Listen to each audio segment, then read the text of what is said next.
The day the college entrance exam results came out, Feng Jinyao called me. Anning, I checked. 0 points, top 20 in the province. Under our province's policy, top scoring students in the top 20 have their results hidden, so the score page shows 0. 3 days later, the scores are unmasked and the actual results are released. She laughed so hard on the phone she could barely breathe, but what she didn't know was, she secretly tied a score swapping system to my account, planning to steal my Gaogo results for herself, but I'd already been admitted 3 months earlier, so I walked into the exam room and didn't write a single word. What she swapped out was a blank answer sheet. That 0 wasn't a suppressed score, it was a real 0. Chapter 1. 7 days before the college entrance exam, a line of text suddenly popped up in my head. Illegal binding detected. Grade swapping system. Source, Feng Jinyao. Function. When the college entrance exam results are released, your total score will be swapped with the bound users. Activate protection program. I was sitting in the classroom with the taro milk tea Feng Jinyao had brought me 3 minutes earlier sitting in front of me. A sticky note was pasted on the cup with neat, rounded handwriting. Hang in there, and Ning, it's the last week. You're definitely going to be first in the whole school. I stared at those words for a long time. First in the whole school. What she wanted wasn't my encouragement. She wanted my score. Feng Jinyao.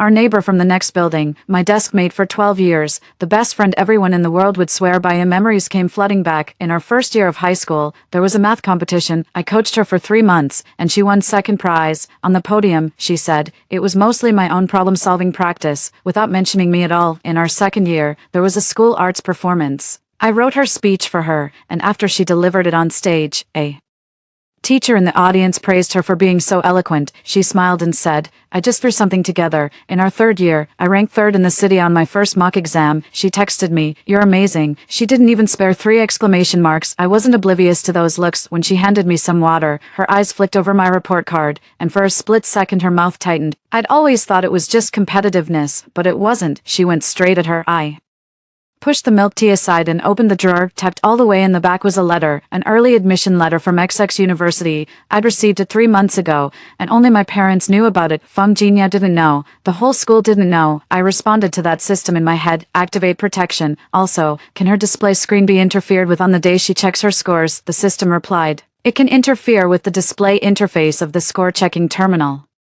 Lasting 72 hours, usable only once. I thought for 5 seconds. Forge a high score suppression notice in the official format used for the province's top 20, posted on her score check page, and automatically take it down after 72 hours. System confirmed. At that time, her score check page will display total score 0 plus a score suppression notice showing the top 20 in XX province. The notice will disappear after 72 hours, and the display will return to normal, so all I need to do is one thing. Score 0 on the college entrance exam. In the exam hall, I tore open the envelope and glanced at the test paper. I knew how to solve every single question. I took off the pen cap, then put it back on. Then I flipped over the answer sheet and dozed off on the desk for 2 hours. When the bell rang to hand in the papers, the proctor looked at my answer sheet, completely blank. His mouth opened, then closed again. I gave him a slight smile and walked out of the exam room. At the door, Feng Jinyao rushed over and hooked her arm through mine. Anning, how did it go? The last big question was so hard. Her eyes were bright, reflecting the early summer sunlight, and something else. Not bad, I said. 72 hours, countdown begins. Chapter 2. On the day the exam results came out, I was sitting on the sofa in my living room at home, eating watermelon. My phone screen lit up. Feng Jinyao's WeChat buzzed with more than a dozen messages in a row. And Ning, check it now. Did you check it? I didn't answer. 3 seconds later, the phone rang. Quiet. The voice coming through the receiver had gone completely distorted, shrill, broken, punctuated by rapid gasps for breath and a laugh that was almost convulsive. I got 0. I'm 0. I moved the phone 2 inches farther away. It popped up right on the page. Congratulations to candidate Feng Jinyao. You've made it into the top 20 in XX province. Your detailed score will be released once the results are unsealed in 72 hours. Anning, did you hear that? Top 20 in the whole province. I was familiar with every single word. I was the one who had the system write it. I said. Her voice shot up a notch, but it was quickly drowned in sheer delight. Fine, I won't hold it against you. Ha ha. Oh my god, my hands are still shaking. Kai Shirjin's sobs rang out in the background. Her voice was already hoarse, but the volume was astonishing. My girl. Top 20 in the whole province. My daughter made it. Then came Feng Dayong's voice, his rough, booming tone cracking with excitement. Good, good, good, good, good, girl, you've really brought honor to our old Feng family. Bang, bang, bang, the sound of someone slapping the table. I took a bite of watermelon. Congratulations, what about you? And Ning, hurry up and check it. No rush. Why aren't you even a little nervous? I'm going to get something to eat. I hung up the moment the screen went dark. It reflected my face. I was expressionless. I spat the watermelon seeds into the plate, wiped my hands, and open moments. Fong Jinyao's post has already been published. A screenshot of the score-checking page, clearly shown on it. Fong Jinyao, admission ticket number, 2025 XXXXXX, total score, 0. Congratulations to candidate Fong Jinyao. You have made it into the top 20 in XX province. In accordance with the province's policy of withholding high scores, your specific result will be unmasked and released in 72 hours. The red congratulatory banner took up a third of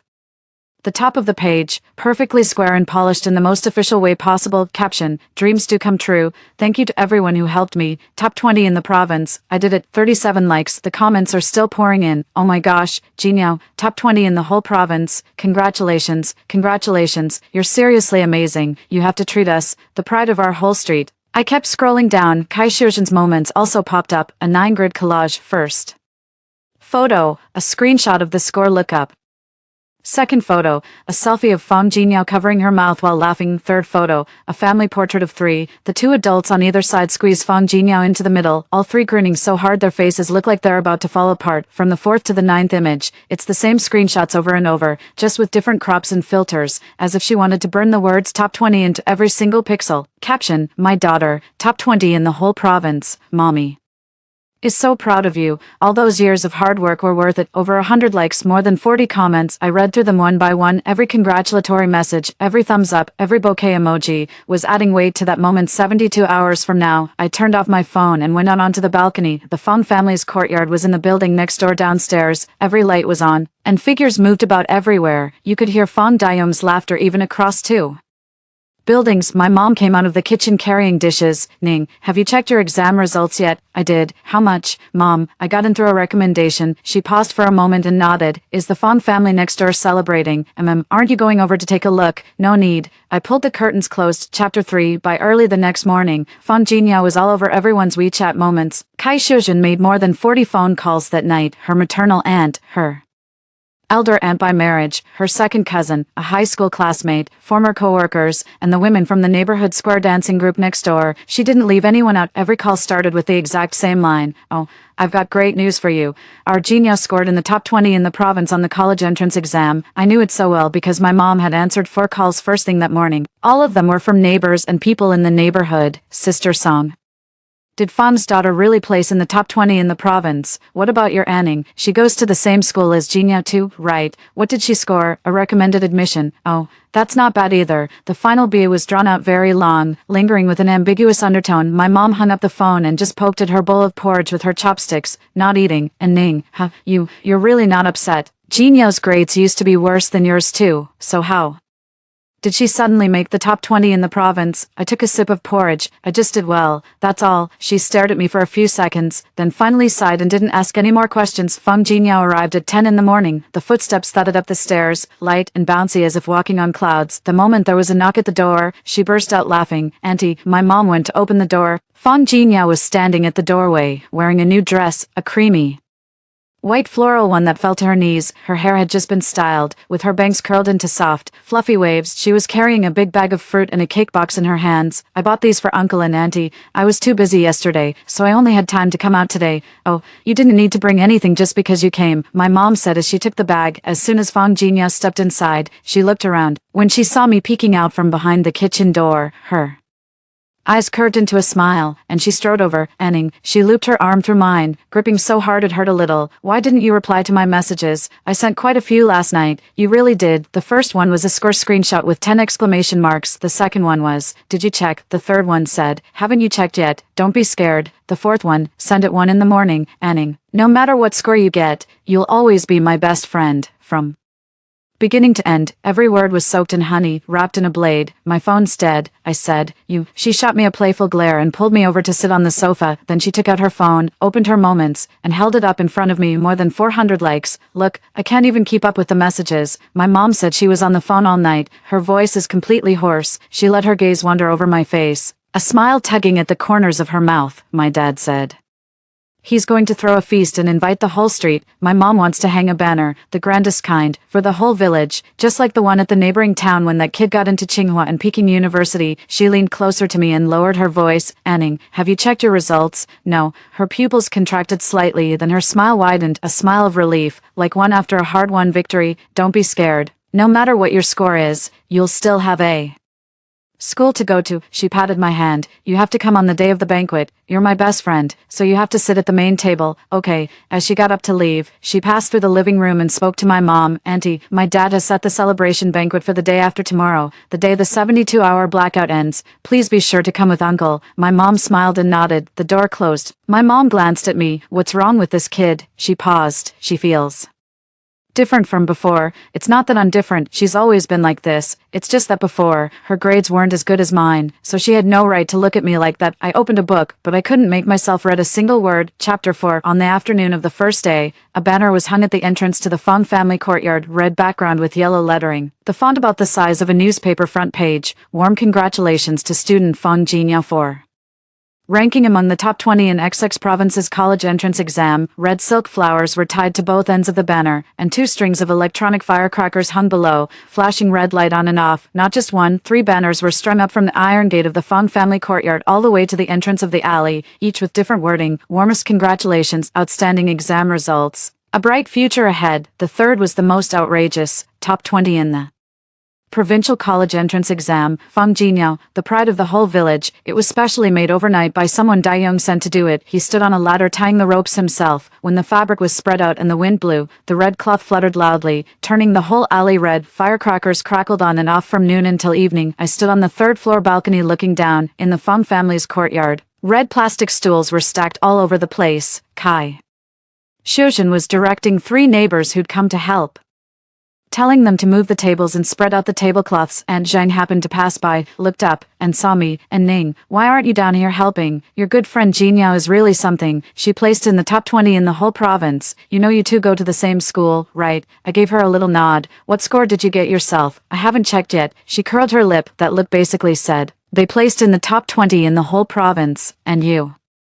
don't even dare check your score. Give me a break. She turned around and hurried back to the Fong family courtyard to keep helping. At 4 in the afternoon, Fong Daiyong drove the minivan back from town. The truck bed was packed with baijiu, drinks, fruit, and box after box of fireworks and Roman candles. The way he jumped down from the van was like stepping onto a podium, and he seemed to be walking on air. In the evening, Fong Jinyao posted her 3rd moments update, a short video. The camera slowly panned in from the big red banner at the entrance, past the banquet tables filling the courtyard, stacks of beverage cases piled up like little mountains, and the smell of meat drifting out from the kitchen. With her nasal voiceover, the family's getting ready for the celebration banquet. This feels so unreal. See you the day after tomorrow. The post passed 600 comments. A local lifestyle account reposted that video directly. Top 20 in the entire province on the college entrance exam. Fong Jinyao's family threw a huge feast to celebrate. The top comment underneath said, the exact scores will be visible once the 72-hour blackout is lifted. It's definitely going to blow up again then. Top comment number 2, top 20 for sure, right? At least 700, maybe more. Could even be top 10 in the whole province. I closed my phone. The lights in the Fong family's courtyard were blindingly bright. Kai Shuzhen's laughter drifted into my ears from 2 buildings away. I picked up the glass of water on the table and took a sip. Step it up, I thought. The more people you bring in, the better. The bigger the scene, the better. The bigger the fuss, the harder the fall. Chapter 5. The day after the scores came out, 24 hours remained until the restriction was lifted. At 10:30 a.m., Kai Shuzhen came to my house. Not just a casual visit, she came all this way on purpose. She brought a box of the restaurant's signature pastries, and the moment she stepped in, she was all smiles, grinning from ear to ear. Sister San, home, I've already marked down your household's contribution. Make sure you come to tomorrow's banquet. My mom invited her in and had her sit down, then went to make tea. Kai Shuzhen looked around, leaned in, and lowered her voice. Sister San, I'm telling you, I still feel like I'm dreaming. Top 20 in the whole province. Do you know how many students there are in the province? Hundreds of thousands. Top 20 means 1 in a million. Her hand slapped the sofa armrest with a dull thud. Jinyao's dad was so happy last night he drank a gin and a half of baijiu, and today he's still asleep hugging the bottle. My mom handed over the tea. Congratulations. Oh, Kai Shuzhen took the tea, her expression shifting as her voice suddenly turned solicitous. What about Anning? How did she do on the exam? Her concern was like the frosting on an expired cake, pretty on the surface, but rotten underneath. Anning got in through a recommendation. XX University, my Mom said, a recommendation. Kai Shujin paused for a second, then nodded. XX University, that's pretty good too. She repeated the words pretty good twice, her tone grew flatter each time, then she abruptly changed tack. But, Sister Song, you know a guaranteed admission isn't the same as the college entrance exam. The Gaokao is a province-wide competition, that's the real thing, you get me. Jinyao hasn't had it easy either. I've had my eye on her studies since she was little, you'd know that. Better than anyone, I leaned against the kitchen doorframe and listened. I've had my eye on her studies since she was little, back when Fang Jinyao ranked 80th from the bottom on her freshman final exams. Kai Shujin told my mom at the parent-teacher meeting, I can't handle this kid anymore. Sister Song, have Anning help her out more. Now it's turned into she's been keeping an eye on them since they were little. Kai Shujin took a sip of tea and went on about tomorrow's celebration banquet. 30 tables. Fang Daong said 20 tables wouldn't look impressive enough, so he upped it to 30. We even borrowed Lao Zhou's place across the street. The tables are lined up all the way from the courtyard to the roadside, and she lowered her voice, her eyes shining. Jinyao's dad borrowed a projector. A projector, my mom asked. Exactly, tomorrow night at 6. The block will be lifted and Jinyao's exact score will be out. We'll put it up on the big screen right at the banquet.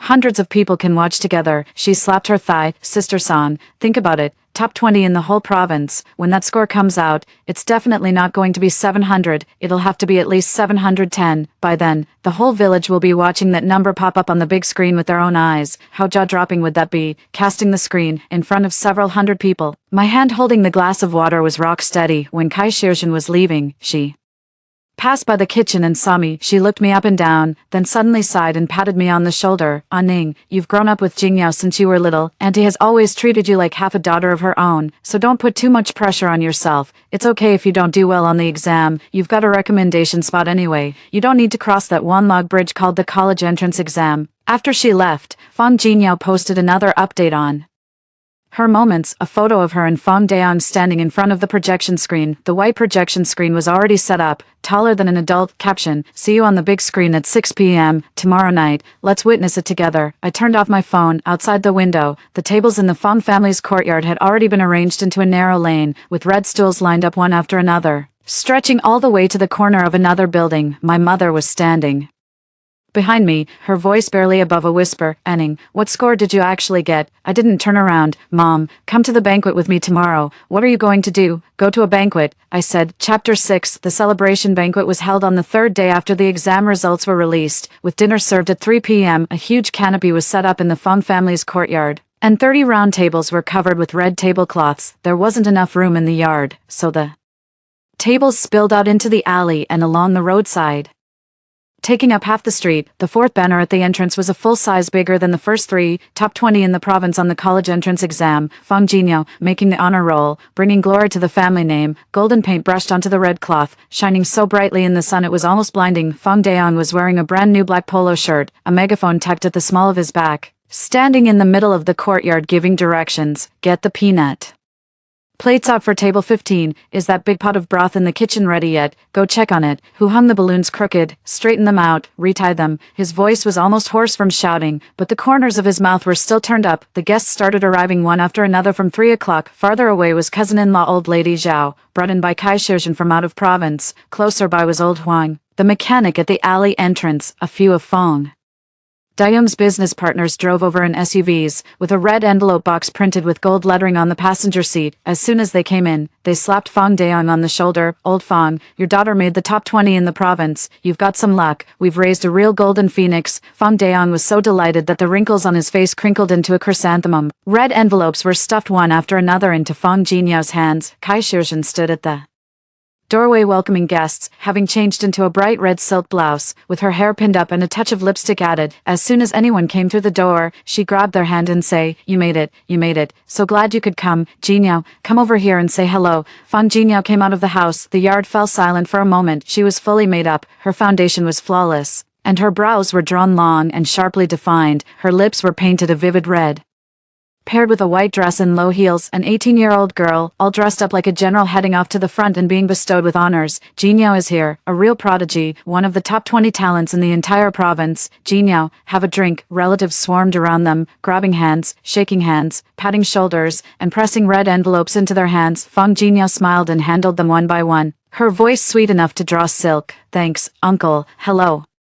Auntie San, hello, uncle. The smile didn't crack for a second by the time I got there. It was 5 in the afternoon. I walked into the alley with my mom, for banners hung overhead. A sea of red. Fang Jinya spotted me right away in the crowd. She made her way through the crowd, her little heels tapping on the concrete, then trotted over and linked her arm with mine. And Ning, you made it. Her palm was warm and soft. Her nails had just been done, and the glitter was dazzling in the sunlight. I saved you a seat at the main table, near the fan. She tugged me deeper into the courtyard, passing table after table of guests, all of them looking up to size me up. Aunt Zheng called out at the top of her lungs, so this is a Ning, right? Jinyao's good friend. Fang Jinya chimed in with a smile. My best friend. We grew up together. A few of the women exchanged glances, their eyes filled with scrutiny. What score had a Ning gotten again? No one dared to ask it out loud. Fang Jinya pushed me into the chair at the main table, where the plate was piled high with melon seeds, peanuts, and candies. You just sit there and don't worry about a thing. She looked me straight in the eye, her voice suddenly softening. Peaceful, huh? Once the scores are out, you'll be happy for me, right? There was something strange and eager in her eyes. She needed me to see that number. She needed me to see for myself that she had stolen my life. Of course. I picked up a sunflower seed and cracked it open. Chapter 7. When the toasting reached the 12th table, Fang Deong brought out the projector. The black machine was set on a tall table in the middle of the courtyard. Its lens aimed at the white screen stretched out against the wall. The projector light came on. A bright white beam lit up the backdrop, clearly projecting the blue and white score-checking website login page in front of the 30 tables of guests. Someone in the yard started whistling. Oh, it's on the big screen. Here comes the main event. Fang Deong raised the megaphone and stepped up beside the curtain. Ladies and gentlemen, friends and family, the chatter gradually died down. Thank you all for gracing Jinya's celebration banquet with your presence today. Tonight isn't just about eating. There's something big going on. His voice was shaking. He was genuinely excited. Everyone knows that the top 20 students in the province have their scores hidden, and checking their results shows 0. Today is the day the 72-hour blackout expires. The murmuring below grew louder. At 6 p.m., that is, in an hour, the blackout will be lifted, and the actual scores will be revealed. He patted the projector casing. So I specially borrowed this machine. When the time comes, we'll use this big screen, right here in front of everyone, to see exactly what score my daughter got. The crowd erupted in uproar. All right, come on. I'm betting on 720 plus, maybe even top 5 in the province. Could even be the top scorer. Kai Shujin sat at the main table, wringing her hands, her eyes turning red. 3 relatives standing nearby were each filming the screen with their phones. Jinyo, once the scores are out, I'm posting it straight to my video account. I've already got the title ready. How many points does it take to rank in the top 20 in the province? Auntie, I'm posting it too. Me too, me too. Fang Jinyo stood beside the projection screen, her hands clasped in front of her chest, fingertips faintly paling. She turned her head and looked at me from across the crowded yard. I was sitting at the main table, with a small pile of sunflower seed shells already building up in front of me. She smiled at me. The curve of her smile was so precise it seemed rehearsed countless times. Then she came over and sat down beside me, and Ning, her voice was kept very low. Watch closely. Her hand landed on my shoulder, and she pressed hard with her fingertip. This is what your best friend is capable of. I cracked open a sunflower seed. She stood up and walked back to the front of the projection screen. Fang Deong had already set up the laptop, and the score-checking page's input box was displayed large on the big screen. Fang Jinya sat down and entered her exam admission number and password. The query result popped up on the screen, and it was still within the 72-hour blackout period. Fang Jinya, admission ticket number 2025 XXXXXX, total score 0. Congratulations to candidate Fang Jinya. You have made it into the top 20 in XX province.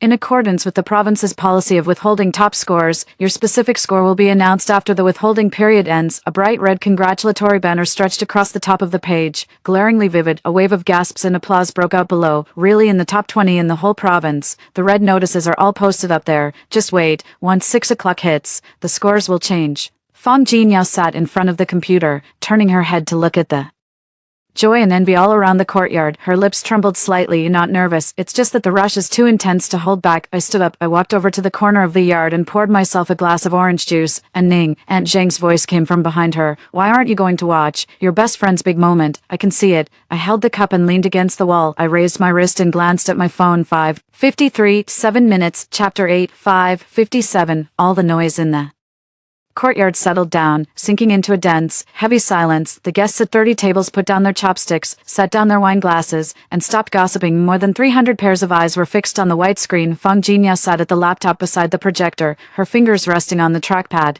the glitter on her nails flashing under the projector light. Fang Deong stood behind her, even forgetting to switch off the loudspeaker. His heavy breathing crackled and hissed through the entire courtyard. Kai Shijin sat at the main table, her 10 fingers clenched together, her lips moving as though she were murmuring something. 5:58 p.m. Someone cleared their throat then, before anyone knew who started it. Countdown. The whole crowd joined in. 120, 119, 118. Voices rose and fell unevenly, surging toward me like waves. I leaned against the wall in the corner, the glass of orange juice pressed up under my chin. 60, 59, 58. Fang Jinyao's back went rigid, her fingers trembled slightly, leaving a small sweat stain on the touchpad. 30, 29, 28. A deep crease was gathered in the front of Kai Shijin's red silk blouse. 10, 9, 8. Through Fang Dayum's loudspeaker, the sound of his swallowing was amplified countless times. 7, 6, 5. There were at least 10 phones recording, every camera aimed squarely at the screen. 4, 3. Fang Jinyao's finger hovered over the refresh key. 2, 1, refresh. She pressed it. The page instantly went white. The loading spinner kept turning. 1 second. More than 300 people in the courtyard all held their breath at once. 2 seconds. The projector gave off a faint hum, like something was collapsing. 3 seconds. The circle stopped. The page has finished refreshing. On the white screen, the square official score-checking page appeared again. Fang Jingyao, admission ticket number, 2025 XXXXXX, total score, 0, it's gone. The red congratulatory banner disappeared. The notice for top 20 in the province disappeared. The page was completely blank, with only 3 characters left. 0. The projector's white light fell on that number, then on more than 300 faces. A deathly silence. I took a sip of orange juice. Chapter 9. The silence lasted 5 seconds, like a rubber band stretched to its limit. Fang Jinyao's voice cut off first. No, wait. She stared at the screen, her brows furrowed into a deep crease. Her fingers tapped rapidly on the touchpad. Refresh. White screen. Loading. Appears. Fang Jingyao, total score, 0. Once again, refresh. Fang Jingyao, total score, 0. The third time is 0. The fourth time is 0. The system's lagging. She spun around abruptly to face the more than 300 people, her voice rising nearly an octave. The server's choking. Don't panic. These college entrance exam score systems crash all the time. I'll wait a bit longer. No one responded. People down below started whispering to one another. The first to speak was Fang Dayum's second older brother, seated at the third table. He was in his 60s and wore a pair of reading glasses. He pushed up his glasses. What happened to that red congratulatory notice? Didn't it used to say top 20 in the province? Why is it gone? Those words were like a pebble tossed into a calm pond. Ripples burst outward in layers. Yeah, why is that red notice gone? If the block's been lifted, the score should have changed from 0 to an actual number, so why is it still 0? What about the other real top 20? Have their scores come out already? Someone check. That last line struck like a match. A dozen or so people pulled out their phones at the same time. The yard fell silent for about 10 seconds. 10 seconds later, Fang Dayum's business partner, the one wearing a gold chain, was the first to stand up. I checked. He held up his phone, and on the screen was an announcement page from the Provincial Department of Education's official website. The official list of the top 20 scorers in the province has just been posted. From first place to 20th, everyone's name, school, and score are listed. He paused for a beat. The lowest score was 711. Fang Jingyao wasn't on the list. Kai Shijin's teacup slipped from her hand, hit the edge of the table, and shattered in two. Tea splashed across the table, soaking the red tablecloth beneath the plate. Impossible. Fang Jinyao's voice came out twisted, like a breath squeezed through someone's clenched throat. I saw the notice myself, the red one. It said top 20 in the province. You all saw it just now. Everyone saw it, right? Her eyes swept from one face to another. No one responded. Someone else spoke up. I checked too. This year's top 20 in the province are all from the key schools in each city. The lowest ranked one is still the provincial model high school. Fang Jinyao's school isn't on the list. More phone screens lit up. People passed the official list around from one another. The noise grew louder and more chaotic, like a pot of boiling oil being splashed with cold water. There really isn't her name. Wasn't this 0 score hidden? So that notice earlier was fake. So you mean, she really scored 0? That last line was said by Aunt Zhang. She was standing next to the fourth table, holding a bowl of chicken soup. Half of it spilled onto her shoes, and the sound of it dripping onto the floor was especially clear in the stifling heat. Under the projector's stark white light, the last trace of color drained from Fang Jinyao's face. Her lips had turned blue, her pupils were dilated, she had her mouth open, but all that came from her throat was a faint hissing sound, like a punctured ball leaking air. No, my score isn't 0. Kai Shijin shot up from her seat. The chair toppled backward and hit the floor with a loud crash. Jinyao, just how many points did you get? Fang Jinyao looked at her mother, her lips trembled, and she couldn't get a single word out. On the projector screen, that zero hung there nice and steady. More than 300 people, 30 banquet tables, 4 banners, cases of drinks, a 3-tier cake, all fell silent before that zero. I set down the empty orange juice glass. He turned and headed toward the yard gate. Chapter 10. Before I even reached the end of the alley, a voice exploded behind me. First came Kai Shirjin's scream. Explain it to me clearly. What was that notice all about? You tell me. Then came Fong Dayum's roar. Shut up, let her speak. Jinyo, you tell us, what's going on with that top 20 in the province thing? Fong Jinyo's sobs cut through the entire alley, broken and ragged, as if someone had kept tearing her apart and piecing her back together just so she could gasp for breath. I don't know. I really don't know. The system must have glitched. It had to be a system error. She had no way to explain it. She could never bring herself to tell the truth. I used a supernatural system to swap someone else's college entrance exam score, but what I got in return was a blank paper. What could she even say? Who would believe that? Even if someone did believe it, she'd be the first one dragged through the mud. Fong Dayum's business partner was the first to leave. He put down his chopsticks, stood up, and pulled that red envelope out of his pocket. 10,000 yuan. With gold lettering on the front and a double happiness sticker on the corner, he set the red envelope down on the table. Lao Fong. This, I'll give it back to you first. His wording was already very polite, but that word return landed like a slap in the face. The aunt at the 3rd table stood up. The red envelope was set down. The cousin on the father's side at the 5th table got to his feet. The elderly couple from the 7th table helped each other as they walked out. The red envelopes were placed back on the table one after another, forming a crooked little line. I'm heading out first. Figure it out yourselves. My grandson is still waiting for me at home. No one said congratulations anymore. Not even a single extra glance was spared for Feng Jinyao. The scraping sound of the chair against the floor was like a blade scraping bone. Kai Shirjin lunged forward and grabbed third aunt by the arm. Third sister, don't go. Wait until tomorrow. The system will definitely be back up by tomorrow. Your score will definitely be there. Auntie 3 pulled her arm free and gave her a glance. She said nothing, then she walked off briskly. Feng Jinyao collapsed on the floor beside the projector. Her knees hit the concrete floor, and the hem of her white dress was soaked with the soup that had spilled on the ground. She reached up toward the projection screen overhead, and gave it a hard yank. A corner of the screen came loose from the frame and sagged down crookedly. The zero had warped on the crumpled fabric, stretched out like a gaping mouth. No, not zero. I'm not zero. She grabbed the cloth and yanked it downward, her nails scraping against the white fabric with a sharp sound. Feng Dayon grabbed her by the arm. Jinyo, that's enough. Dad, they're laughing at me. Her eye makeup was completely smudged, and black eyeliner had run down her cheeks with the tears. The whole village is laughing at me. A few people hadn't left. Several people had deliberately stayed behind, not out of kindness. They held up their phones, pointing the cameras at Feng Jinyao. It captured Kai Shirjin slumped in her chair, the front of her red silk blouse splattered with tea stains. It captured Fong Dayum's face, veins bulging and lips gone pale. It captured the banner that had never been taken down, top of the class, a bright future ahead. It captured the 30 banquet tables, their dishes barely touched their filming. Feng Jinyao lunged over. Don't film this, delete it, don't post it. She rushed at the nearest young man holding a phone, trying to grab it from him. The young man jerked back, wearing high heels. Feng Jinyao lost her balance and crashed to the ground. She braced herself with her hand and scraped it, leaving a red welt. The cake slid to the ground too. The 3-tier cake Kai Shirjin had ordered, the one that read, "Congratulations to Jinyao on topping the national exam," with the cream and fruit smashed and smeared across the concrete. I stood at the mouth of the alley and glanced back. Red tablecloths, gold balloons, overturned chairs, and shattered cups and plates were strewn all over the yard. It looked like a grand funeral. I turned and went home. Feng Jinyao's heartbreaking sobs could still be heard in the stairwell, even from 3 buildings away. Every syllable came through crystal clear. I closed my front door, cutting off all sound. Chapter 11. The next morning, Feng Jinyao's name was trending locally. More precisely, not her name, but her video, the one someone had filmed at last night's banquet. Someone edited it into a 3-minute short video, titled, "Top 20 in the Province at." The Gaokao flops on a public screen. After the blackout is lifted, the score stays at 0. Not a single point changed. 30 banquet tables break up on the spot. The footage starts with Feng Jinyao smugly clicking the refresh button, the excitement of more than 300 people counting down in unison. And then there were those 3 blank seconds while the page loaded. And then, the moment the 0 score appeared. And then, silence. And then Feng Jinyao screamed and refreshed again and again.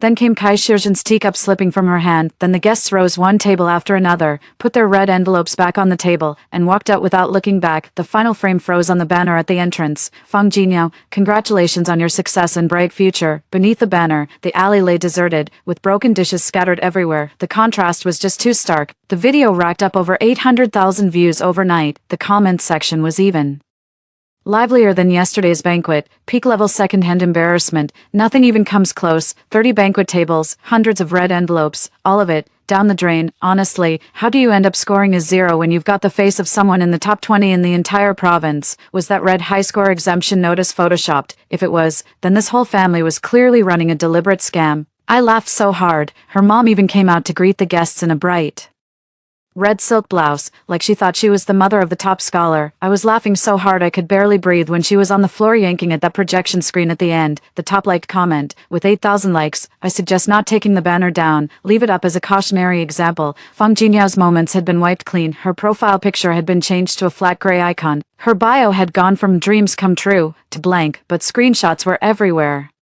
Every one of those posts she'd made before, the 9-grid photo collages, the short videos, the official score screenshots, and the photo with the deputy director of the Academic Affairs Office had been saved, reposted, and overlaid with mocking captions. It could never be deleted. At 11 in the morning, Kai Shizhen's call came through on my mom's phone, not an apology. Her voice trembled like a dull saw. Sister Song, does anyone in your family know something? Last night she said something to Jinyao. 0 points means 0 points. What did she mean? My mom gave me a glance. Shizhen, Anning got into a recommendation. What does that have to do with Jinyao's Gaokao score? Don't panic yet. Figure out what's going on with your own family first. There was a long silence on the other end of the line, then it hung up. In the afternoon, Fan Daon stood on a ladder taking down the banner. He was alone, no one helped. When the red cloth was pulled down from over the iron gate, it made a loud noise that echoed through the entire alley. Fan Daon climbed down from the ladder, clutching a wad of red cloth in his hand. He stood there for a while, then she stuffed the cloth into the trash can by the doorway. The lid wouldn't close all the way, and a corner of the red cloth poked out through the gap, fluttering in the wind. Fang Jinyao's room had its curtains drawn tight. They hadn't been opened all day. Chapter 12, Day 4. The school's official WeChat account pushed out a message. Good news. Congratulations to our student Qing Anning for being admitted to XX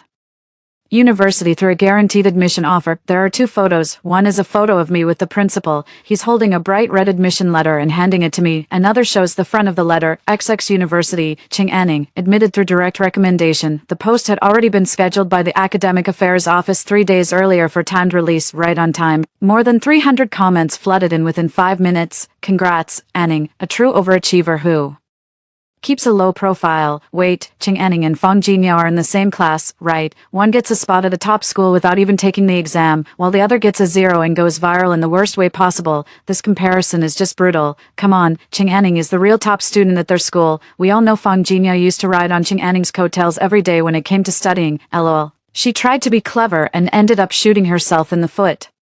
Someone stitched together my early admission notification with Fang Jinyao's screen share embarrassment video and posted it as a feed update. Same school, same college entrance exam, left, a genuine top student, quietly accepted into a top university 3 months ago, right, a fake top student, gaming the system to hide a high score, now publicly humiliated with a village-wide banquet. The reposts passed 5,000 in just 3 days. When Fang Jinyao came looking for me, it was the evening of the 4th day. I was buying water at the convenience store downstairs and had just opened the freezer door. A voice rasped out from behind me, so hoarse it was almost distorted. Anning. I turned around. Fang Jinyao was standing at the entrance of the convenience store. She was still wearing the white dress, and the gray stains on the hem had dried into dark marks. Her hair hadn't been washed and was stuck to her face. Her eyes were so swollen and red they had narrowed to a slit. Her lips were cracked and covered with a layer of white peeling skin. A girl who, just 4 days ago, was still fully made up and wearing high heels while accepting congratulations from 300 people. You've always known. Her voice sounded like sandpaper scraping against cast iron. Known what? The grade swapping system. She stared at me. You figured it out. You know I was going to swap your score. Her lips moved a few times, as if chewing on something so bitter it couldn't be swallowed. So, you deliberately got a 0, is that it? I grabbed a bottle of water and closed the freezer door. The streetlight had just come on, and its orange glow fell on the ground between us. Fang Jinyaao. I called her by her full name. Her shoulders gave a slight tremble. You bound the system to me and used it to swap out my college entrance exam score. I twisted off the bottle cap. You swapped it for a 0. You chose it yourself. You checked your own score, posted it on your moments, hung up your own banner, hosted your own 30-table banquet, and even invited over 300 people to watch your screencasting. Every step of the way, you made the choices yourself. Did I ever stop you? Her face twisted completely, her mouth opened and closed again, her teeth biting into her lower lip and leaving a white imprint. She wanted to argue back, but she had no way to speak, because there was no angle from which she could be considered innocent. She made the first move. She hijacked the system. She wanted to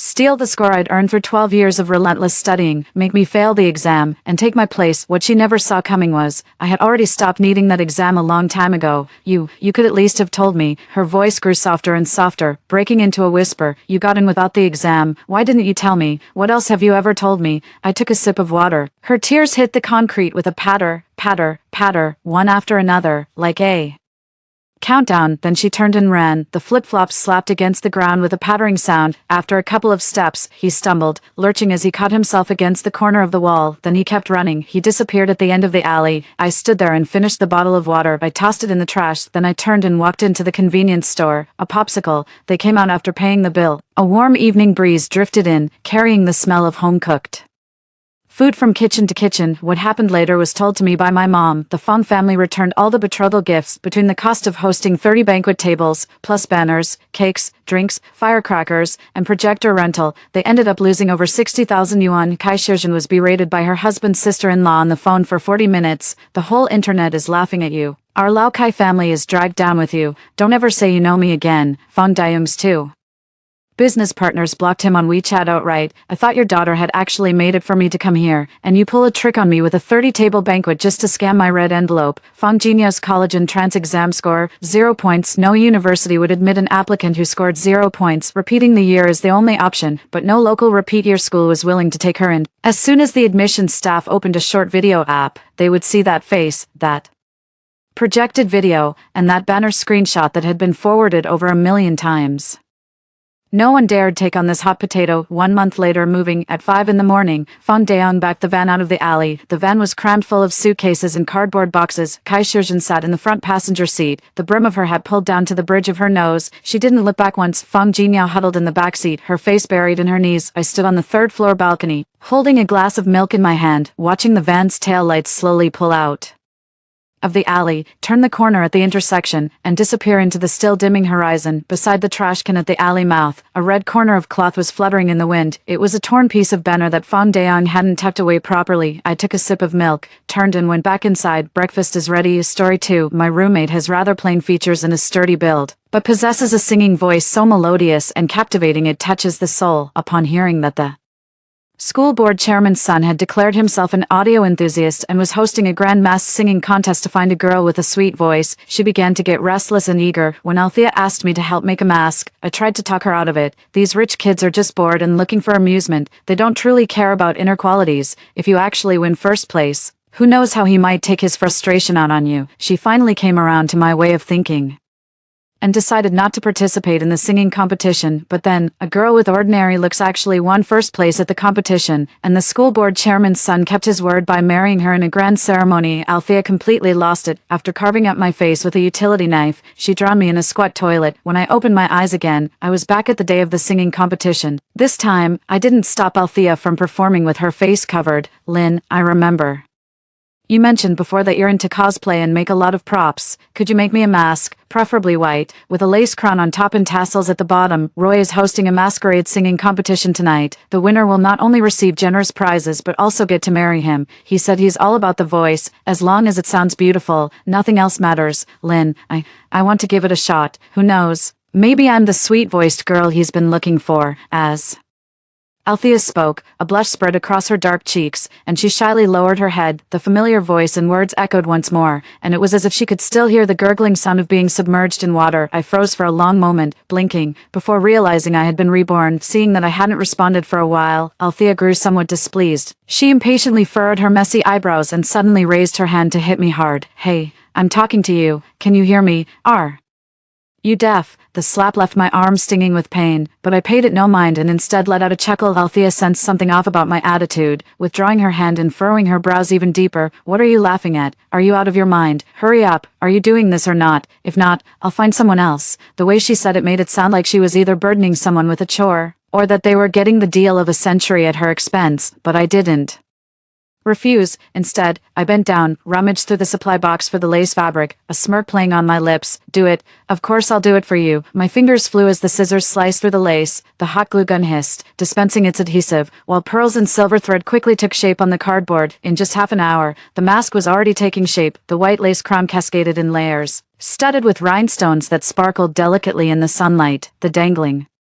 fringe was strung with pearls and silver bells, emitting crisp, tinkling chimes at the slightest touch. Done. I handed the mask to her. Althea took the mask and scrutinized it closely, pointing out several flaws in the stitching and tassels that needed reworking. Look at the stitching. It's off by a millimeter. How embarrassing if someone spotted that on stage. And these tassels are uneven by one bead's length. They'll definitely swing asymmetrically, only when I'd perfected the mask to her standards did she accept it with satisfaction, trying it on before the mirror. It's passable, I said with a laugh. Let me congratulate you in advance, Althea. With such a lovely voice, you're bound to take first place. Althea lifted her chin. Of course, have you forgotten whose voice this is? As she spoke, a sudden thought seemed to cross her mind. Her expression shifted slightly as she asked with feigned nonchalance, Lynn, what about you? Your voice is completely different from mine, but it's still pleasant enough. Don't you want to join the singing competition? I shook my head and brushed off the question. I have a child groom, and my family is well off. Only then did Althea relax, letting out a long sigh. She shot me a jealous glance, as if her pride had been wounded, and hurried away. I can't talk anymore. I need to go change for my stage performance. I nodded, smiling as I watched Althea walk away. In this life,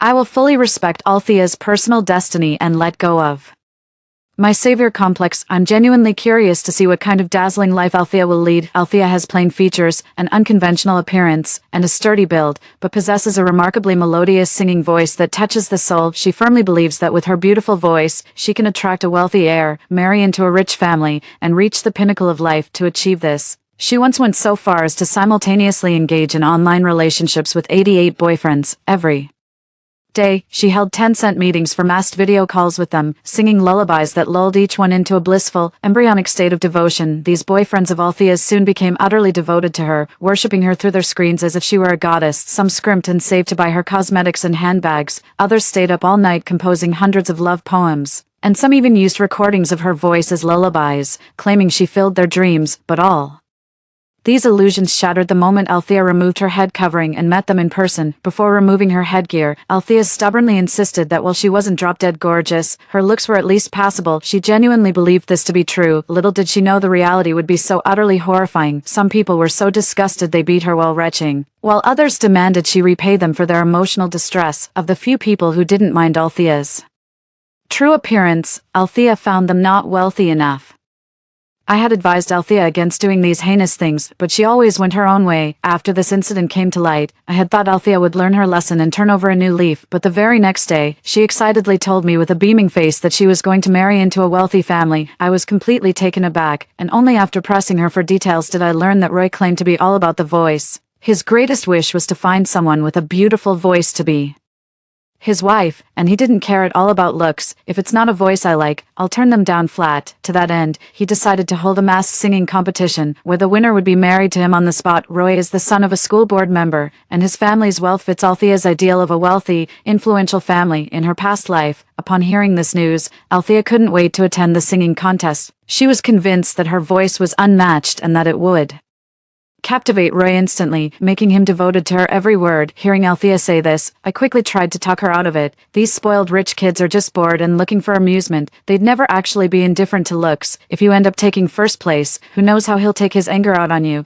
It's practically common knowledge that Roy has a terrible reputation and is obsessed with beautiful women. His favorite party trick is pitting his female companions against each other in a beauty contest. The winner gets luxury items he casually hands out, while the losers become targets for public ridicule and humiliation from him and his cronies, treated like dogs. Countless girls have fallen into depression because of this behavior. How could someone like this not care about looks? Besides, I've never heard that Roy has a thing for voices. His sudden change in behavior is suspicious. There must be something fishy going on. After hearing my advice, Althea hesitated for a long time but ultimately decided not to go. But then, a girl with ordinary looks actually won first place in the singing competition, and Roy kept his promise, becoming her boyfriend and publicly flaunting their relationship every day. Expensive luxury gifts kept pouring in. Althea completely lost it. This is all your fault. If you hadn't stopped me, I'd be Roy's girlfriend right now. You're just jealous. You don't want to see me happy. Catching me off guard, she first slashed my face with a utility knife. Before I could even process the searing pain, she shoved me to the ground and started whipping me wildly with a clothes hanger. Finally, defenseless and subdued, she drowned me in the squat toilet. A most undignified death. Fortunately, fate granted me another chance to start over. I won't let my bleeding heart get the better of me again. I never intended to go to Roy's masquerade concert in the first place, but when my other roommate heard Althea was performing, she dragged me by the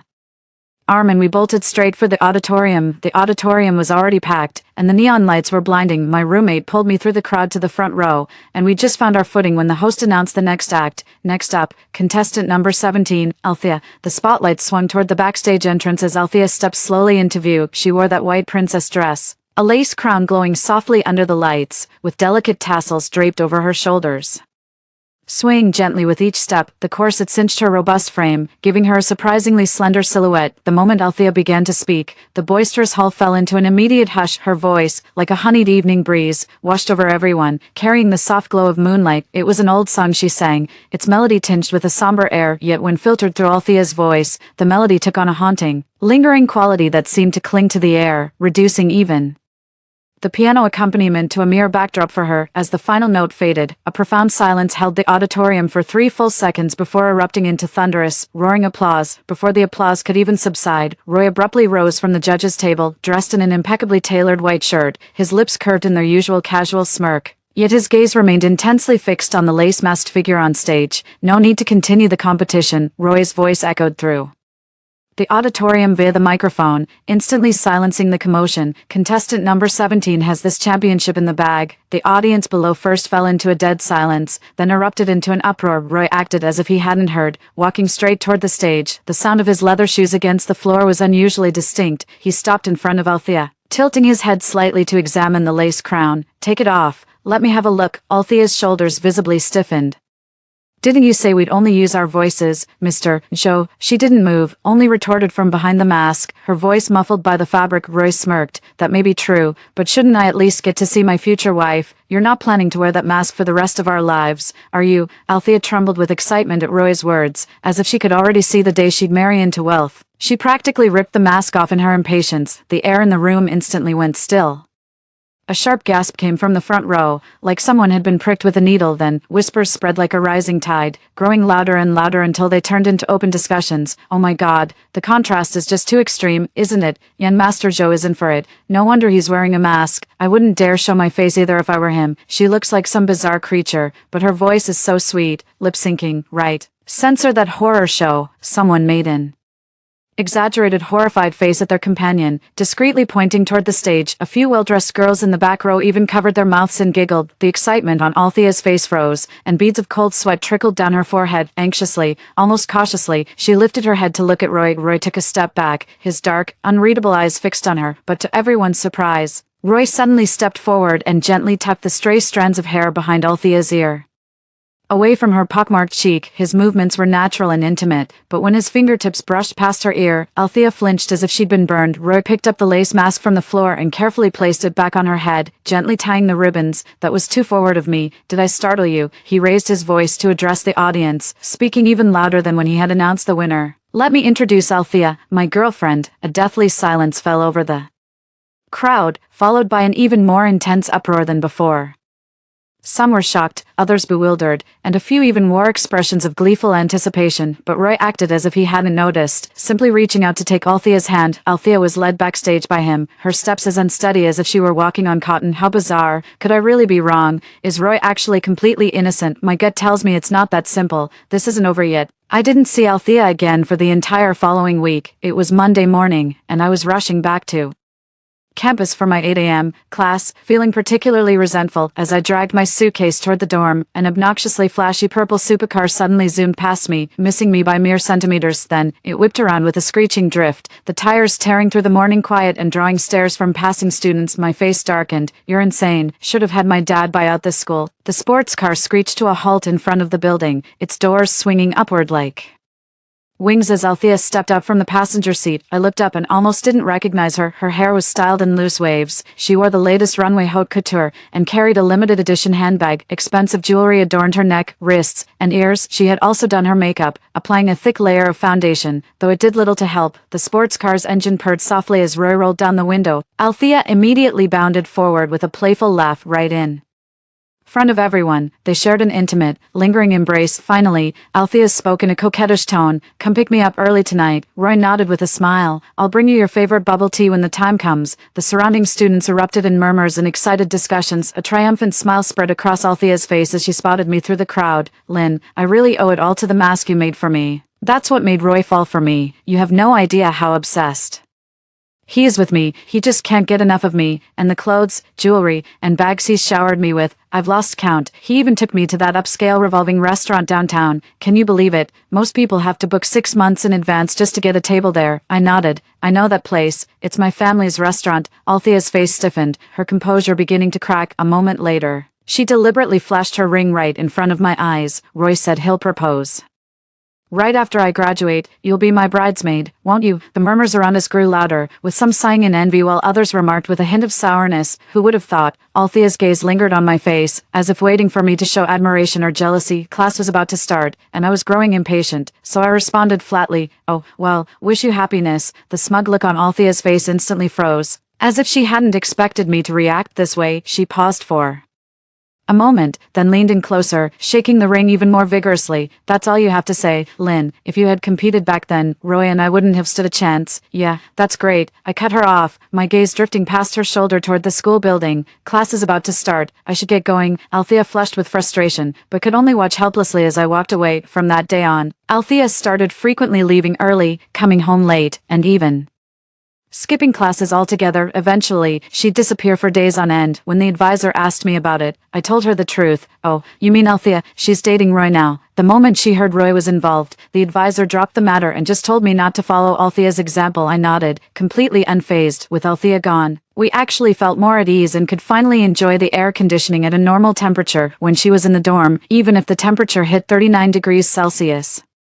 She'd stubbornly refused to turn on the AC, claiming she wasn't hot whenever asked, but the moment someone else turned it on, she'd rush to crank it down to 16 degrees Celsius, preferring to bundle up in a winter coat rather than adjust it to a reasonable setting. When it came time to split the electricity bill, they had the audacity to claim they never turned on the appliances themselves, so they refused to pay their share. They particularly enjoyed making all sorts of clattering noises while we were trying to sleep, and would eat stinky luosafen noodles, chive boxes, and surströmming, fermented herring. They wouldn't even bother throwing away their used takeout containers and trash, just leaving them there to rot and stink up the place. With Althea gone, we could finally enjoy a normal dorm life, but before I could fully enjoy these good times, my phone rang with a call from Althea. I was in the middle of something when it happened. No sooner had I hung up than Althea called again. With a sigh, I had no choice but to answer. "What's up?" Althea's voice on the other end of the line was filled with anguish and terror. "Lynn, you have to come quick. Roy left me," sobbing. "You were right. I should have listened to you instead of chasing impossible dreams." Her sobs, thick with congestion, came through the receiver in broken gasps while the sharp crash of shattering glass echoed in the background. "He just brought some woman back to our old apartment and said I was in the way. He also said all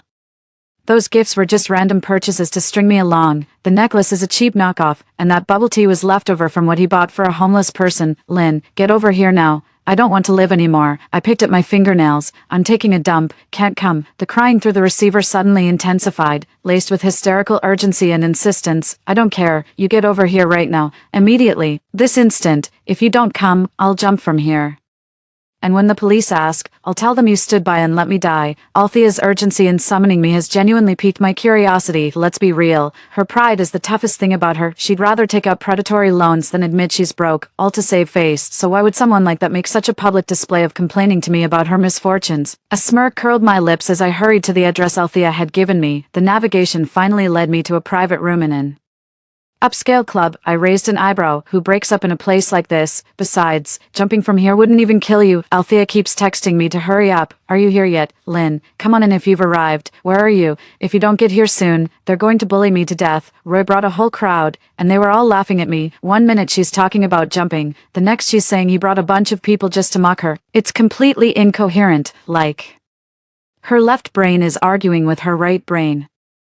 After sending a text to a certain number, I pushed open the door to the private room. It was pitch black inside, with no lights on, so dark you couldn't see your own hand in front of your face. "Althea," I called out, and my voice hit the wall, bouncing back with a hollow echo. There was no answer. I had only taken 2 steps forward when something suddenly snagged my ankle, throwing me off balance and sending me stumbling headfirst. My elbow slammed hard against the edge of the coffee table. The sharp pain making me gasp. Before I could even try to get up, coarse ropes were tightly bound around me, cinched with such force they felt like they were grinding into my bones. Seeing that I was no longer capable of resisting, the private room's light snapped on with a sharp click. The harsh glare was blinding. I had to squint for a few moments, letting my eyes adjust, before the scene before me came into focus. Roy sat squarely in the middle of the sofa, a cigarette pinched between his fingers.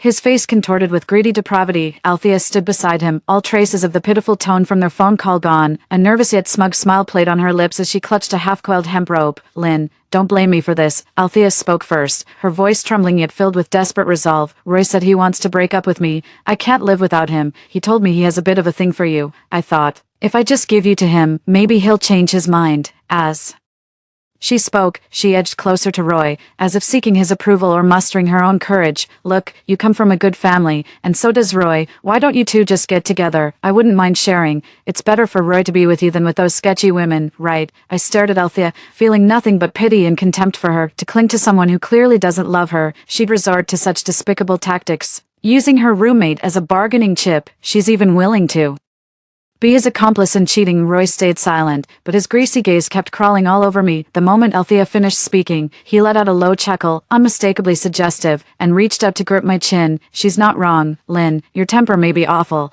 but your face isn't half bad. It'd be an honor for you to spend a night with me. Don't worry, I'll treat you well. You can become one of my mistresses when the time comes." His fingers were cold, reeking of smoke, and their touch was utterly repulsive. I jerked my head away sharply, causing Roy's hand to miss its mark. The smile instantly faded from his face, his eyes darkened, and a shadow of menace crept into his expression. "What? Still playing the innocent? Roy, look at her." Althea stood by, fanning the flames with a voice tinged with obsequious deference. "That's just how she is, always thinking she's better than everyone else. Don't let her get to you. If you like it, I'll hold her down for you." She moved to grab my arm, but Roy shoved her away. "Get out of the way. Don't interfere." Althea stumbled back 2 steps, a flicker of hurt in her eyes. I bit my lip, not daring to make a sound, but looked at Roy with pleading eyes as if to say, "See, I'm doing everything you say. Please don't leave me." Roy's patience seemed to snap. His eyes darkened as he lunged at me, his alcohol-tainted hand grabbing straight for my collar. Althea just kept repeating, "Lynn, just give in. It's better for everyone." I clenched my fists and was about to kick his knee with all my might when the private room door suddenly burst open with a loud bang. Several men in black suits rushed in and swiftly pinned Roy down with practiced efficiency. Leading them was my father's special assistant, Uncle Zhang. His face was livid, and his eyes turned as cold as ice when he saw the rope burns on my wrists. Roy was pinned to the ground, still struggling and cursing under his breath. "Do you have any idea who I am? How dare you lay a hand on me? I could have your boss out of a job by tomorrow." He glanced at Uncle Zhang, and seeing the man's plain suit, his expression grew even more contemptuous. Putting on airs in front of me, Uncle Zhang ignored him and simply gave a slight bow in my direction. "Are you all right, miss?" Roy sneered. "What, miss? Are you putting on an act? Lynn is just an ordinary student. Don't try to fool me. I've never heard of any damn Lynn family." I walked up to Roy and looked down at him. "Never heard of the Lin family? No wonder. The Zhous are nothing but a puny insect we could crush any time. When your father met mine, he bowed even lower than you are now. Lewin Group, which your father begged to partner with last week, is our subsidiary. My father put me in charge of approving the deal." Roy's pupils contracted sharply, his previous arrogance instantly replaced by sheer terror. His lips trembled uncontrollably. He was utterly petrified. Lewin Group. His face turned deathly pale, cold, sweat beading at his temples and trickling down his cheeks. Lewin Group is notoriously known in the industry as a corporate titan. Last week, to secure the deal, his father dragged him to 7 different dinner meetings. Each time, they were left waiting in the reception room until late at night, and in the end, they didn't even get to meet Lewin's vice president. He knew all about these events, but it never crossed his mind that the unattainable giant his father couldn't reach even on tiptoe was actually the Lin family's business. You.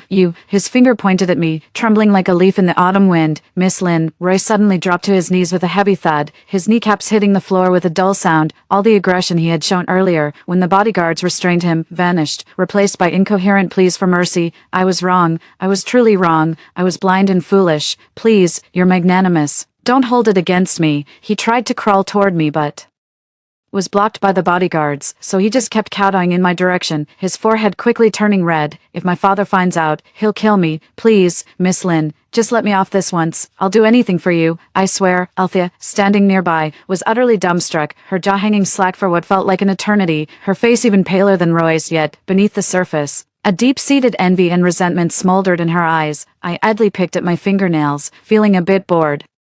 Ever since my rebirth, I've deliberately avoided asking my father for help with revenge. I wanted to see what fate had in store for Althea. To my surprise, that idiot actually managed to pull off something like this. My initial plan was to leave them all for Uncle Zhang to deal with, but seeing the red mark on Roy's forehead and catching a glimpse of Althea's bitter, envious glare, I suddenly remembered the rumors I'd heard about Roy. If that were true, Althea would. At that thought, I smiled. It would be such a waste for this drama to end like this. A brilliant idea suddenly struck me. Uncle Zhang, I raised a hand to stop my assistant from speaking further, my tone languid. Untie him. Roy froze mid-kowtow, staring at me with utter disbelief. Even when the bodyguard released him, he remained kneeling, his knees pressing creases into the carpet. You're really letting me go? His voice trembled, his eyes filled with disbelief and uncertainty. I gave a warm, friendly smile. Of course, you and Althea just had a momentary lapse in judgment. We're all classmates here, let's just put this behind us. The shock in Roy's eyes gradually gave way to an expression of utter disbelief. Seconds later, he abruptly prostrated himself, his forehead striking the carpet with a dull thud. Thank you. Thank you for your generosity. I'll never dare do it again. Seeing Althea still frozen in place, he whipped his head around to glare at her, his voice sharp with impatience. What are you standing there for? Get on your knees and kowtow to the young mistress. Althea flinched at his roar, as if jolted awake from a dream. Her knees buckled and she dropped to the floor, her movements so frantic she nearly tripped over herself. She dug her nails deep into her palms, hiding the resentment in her eyes as she offered me a reluctant, half-hearted apology. A smirk tugged at my lips. Paying no mind to her attitude, I left the private room with Uncle Zhang. Now, all we have to do is wait. The show is about to begin. Sure enough, a month later, while I was in my dorm munching on watermelon and binge-watching a show, Althea suddenly stormed in, fuming. The dorm door was kicked open with a loud bang, slamming against the wall and bouncing back. Althea stood in the doorway, chest heaving violently. Her foundation was streaked with tears, and her carefully styled curls now clung in a messy tangle to her dark cheeks. Her eyes burned with fury. Her once white dress was stained with dark coffee splatters, as if someone had thrown a cup right in her face. Weren't you planning to move out? What are you doing back here? Althea didn't answer me, just started smashing things in a wild, frantic rage. She was only smashing cheap little things, books, mugs, and the like. Damn it, damn it, damn it, that bitch. What does she have that I don't? How dare he? Go to hell, just drop dead. And Roy even threw coffee at me because of her. How could he? Die, you bitch. How dare you try to steal my man? While she was having her meltdown, I calmly took a bite of watermelon. I heard about Althea's situation a while ago. After the incident in the private room that day, Althea and Roy went through a major crisis together, saw each other at their most vulnerable, and their relationship quickly deepened. They soon fell head over heels in love, spending every moment glued to each other, their bond as strong as steel. It was like Roy became a different person overnight. He stopped acting like a privileged young master around Althea and even started waiting for her outside the girls' dorm with breakfast in hand. Althea toned down her vanity, her voice softening as she couldn't stop gushing Brother Roy all day long, the infatuation in her eyes plain for all to see. Nourished by love, Althea soon transformed, growing more self-assured and leaving her eccentric antics behind. But the good times didn't last. A woman with a more captivating voice and even more striking looks than Althea made her entrance. The moment Roy laid eyes on her, he was utterly spellbound. He showered her with flowers and dates, completely ignoring Althea as if she were invisible. No matter how desperately she pleaded, it was all in vain. Today, Althea even knelt down begging for reconciliation, but Roy, annoyed by her presence, threw his coffee on her. Althea was on the verge of losing her mind. After watching her melt down for a while, I finally spoke up to console her. Althea, don't be upset. Maybe there's something special about her that caught Roy's eye.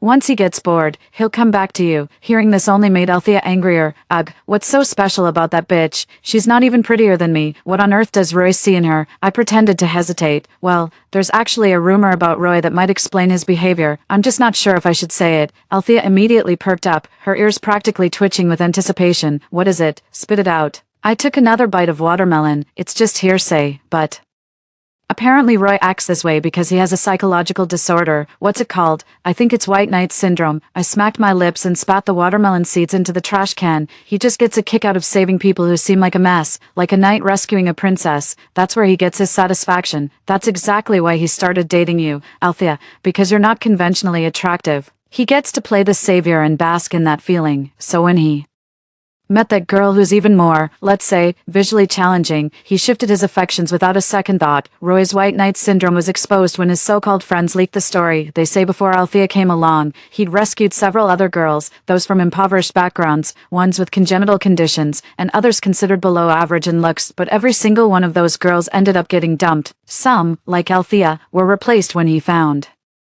someone he deemed even more unfortunate. In other cases, Roy simply got bored and moved on. Without exception, they all developed severe psychological disorders after the breakups, with some even choosing to end their own lives. But thanks to the Joe family covering up for Roy and suppressing the news, these incidents never made waves. Ironically enough, despite this condition of his, it never stopped Roy from playing the savior while simultaneously indulging in hedonistic pleasures and chasing after beauty. He claims you're his one and only, then turns around and fools around with other women. So this is what they call digital detox. Althea's face flushed and then paled, as if she'd been slapped hard across the face. So all my effort to look good is for nothing. That bitch is just slightly uglier than me. Was it really worth it for Roy? The words escaped Althea's lips before she suddenly realized something. Wait, if you say Roy loves playing the savior, does that mean if I'm more miserable than that girl, he'll come back to me? Althea's eyes suddenly lit up, as if she grasped at a lifeline, her fingers unconsciously twisting the hem of her shirt. Yes, that's it. Doesn't he love rescuing those worse off? Then I'll be more pitiful than anyone. I'll need him more than anyone else. She shot to her feet, the chair legs scraping against the floor with a jarring screech. The frustration on her face was instantly replaced by an unsettling excitement. I smiled without saying a word. Yes, I deliberately said those things to provoke Althea.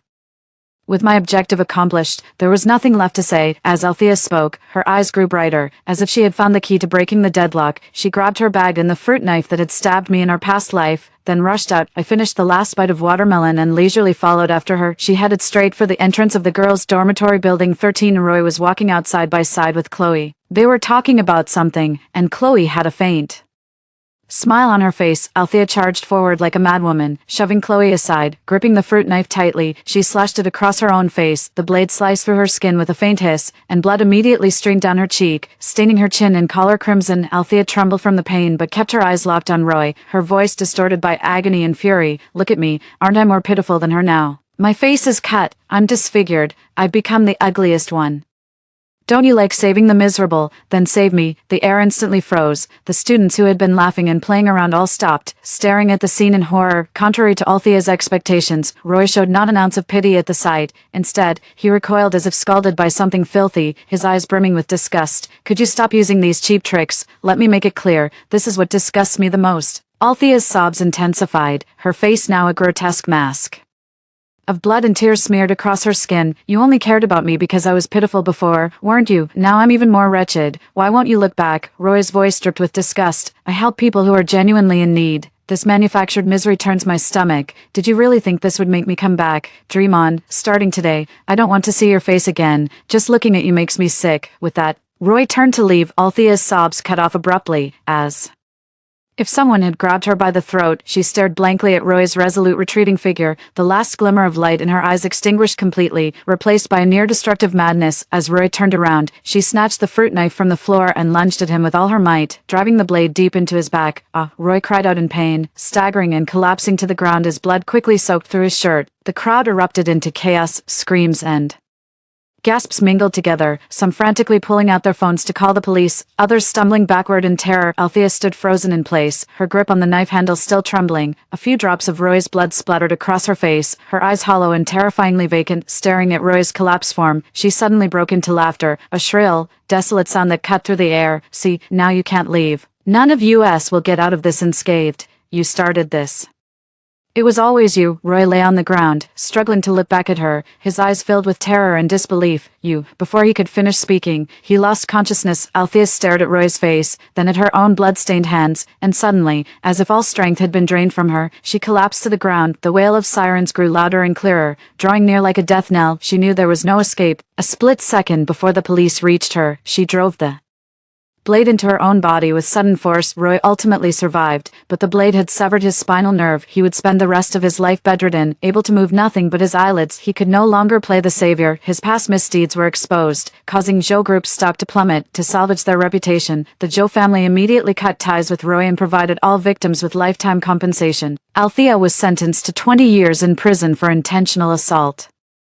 The knife she stabbed herself with pierced her left lung. Though she survived thanks to timely medical intervention, it left her with lasting complications. Winters in prison were bitterly cold. On damp, rainy days, a sharp, icy pain would seize her left chest, making her break out in a cold sweat. Her cellmates found her a nuisance and constantly gave her a hard time. 20 years is long enough for a young woman to wither into middle age, with the prison walls cutting her off from the outside world. She was still alive, but worse off than dead. By then, I had already received an acceptance letter from a top-tier university abroad and was about to embark on a new chapter of my life. I never saw Althea again. Story 2. My brother and I both chose Orc wives at the same time. As the pampered heir of the Song family, he unhesitatingly picked the formidable white wolf warrior, moved by the tragic fate of orcs. I chose the dying mermaid from the gladiator arena, but who knew the white wolf would be so aloof, despising humans? No amount of taming could make it acknowledge my brother as master. My mermaid wife was utterly devoted, not only attending to my every need but also using her healing arts to restore my legs after years of disability. Consumed by jealousy over the family inheritance, my younger brother orchestrated a fatal car accident to eliminate me. When I opened my eyes again, I'd inexplicably been reborn on the very day of the gladiatorial bride selection. This time, my brother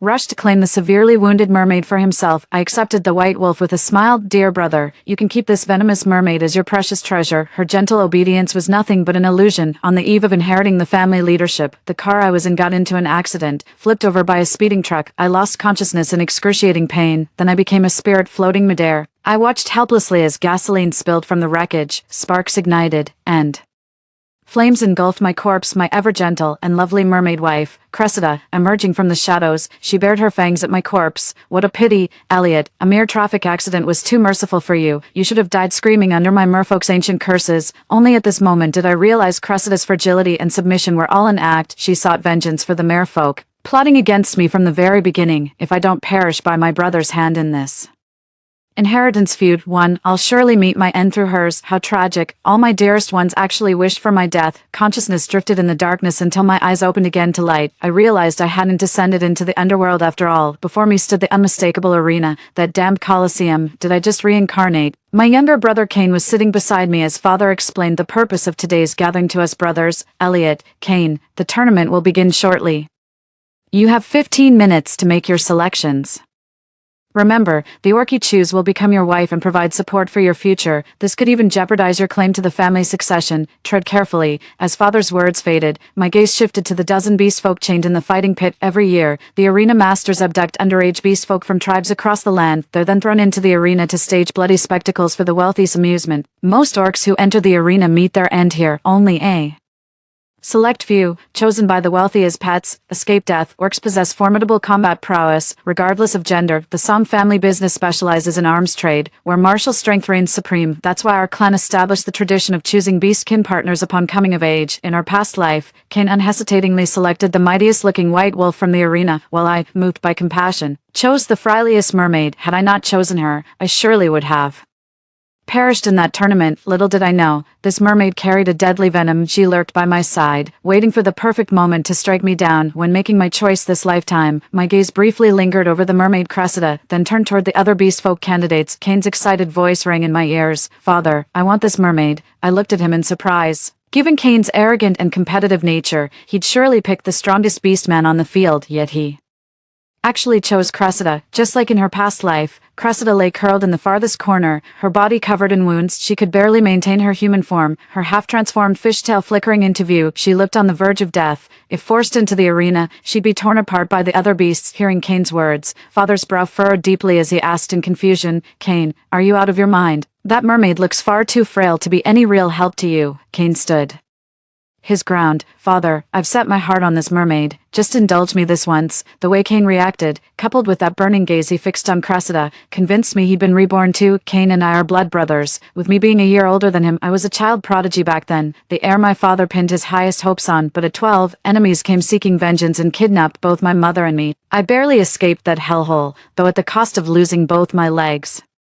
Mother wasn't so fortunate. She fell victim to our enemies. My parents were deeply in love, and father couldn't bear to accept mother's death. He blamed me for failing to protect mother. The Song family had been in the arms trade for generations, valuing martial prowess above all in their heirs. Though gifted, I became a wheelchair-bound cripple, utterly unfit for public life. So father gave up on me and poured all his efforts into grooming Cain instead. Over the years, I grew accustomed to father's Blatant favoritism toward him now. The slightest whimper from Kane makes father cave helplessly. Kane gleefully raised his auction paddle. Staff quickly approached, collected payment, and promptly removed the chains from Cressida. They respectfully escorted her down and handed her over to Kane. Cressida kept her eyes downcast, looking utterly pitiful, ignoring her injuries. She knelt down and bowed deeply to Kane. "Young master, my name is Cressida. Thank you for saving me. I will serve you well from now on." All right. Kane was overjoyed by the flattery. He helped Cressida to her feet and pulled her into an embrace. "My lovely, you'd better help me out in the future. I'm counting on you." Cressida knows. What a picture-perfect scene of mutual affection. I couldn't help but sneer at Kane's smug expression. "My dear brother, cherish this venomous mermaid as your precious treasure. I await the day you learn the truth and meet your gruesome end. As for me," I pointed at the bloodied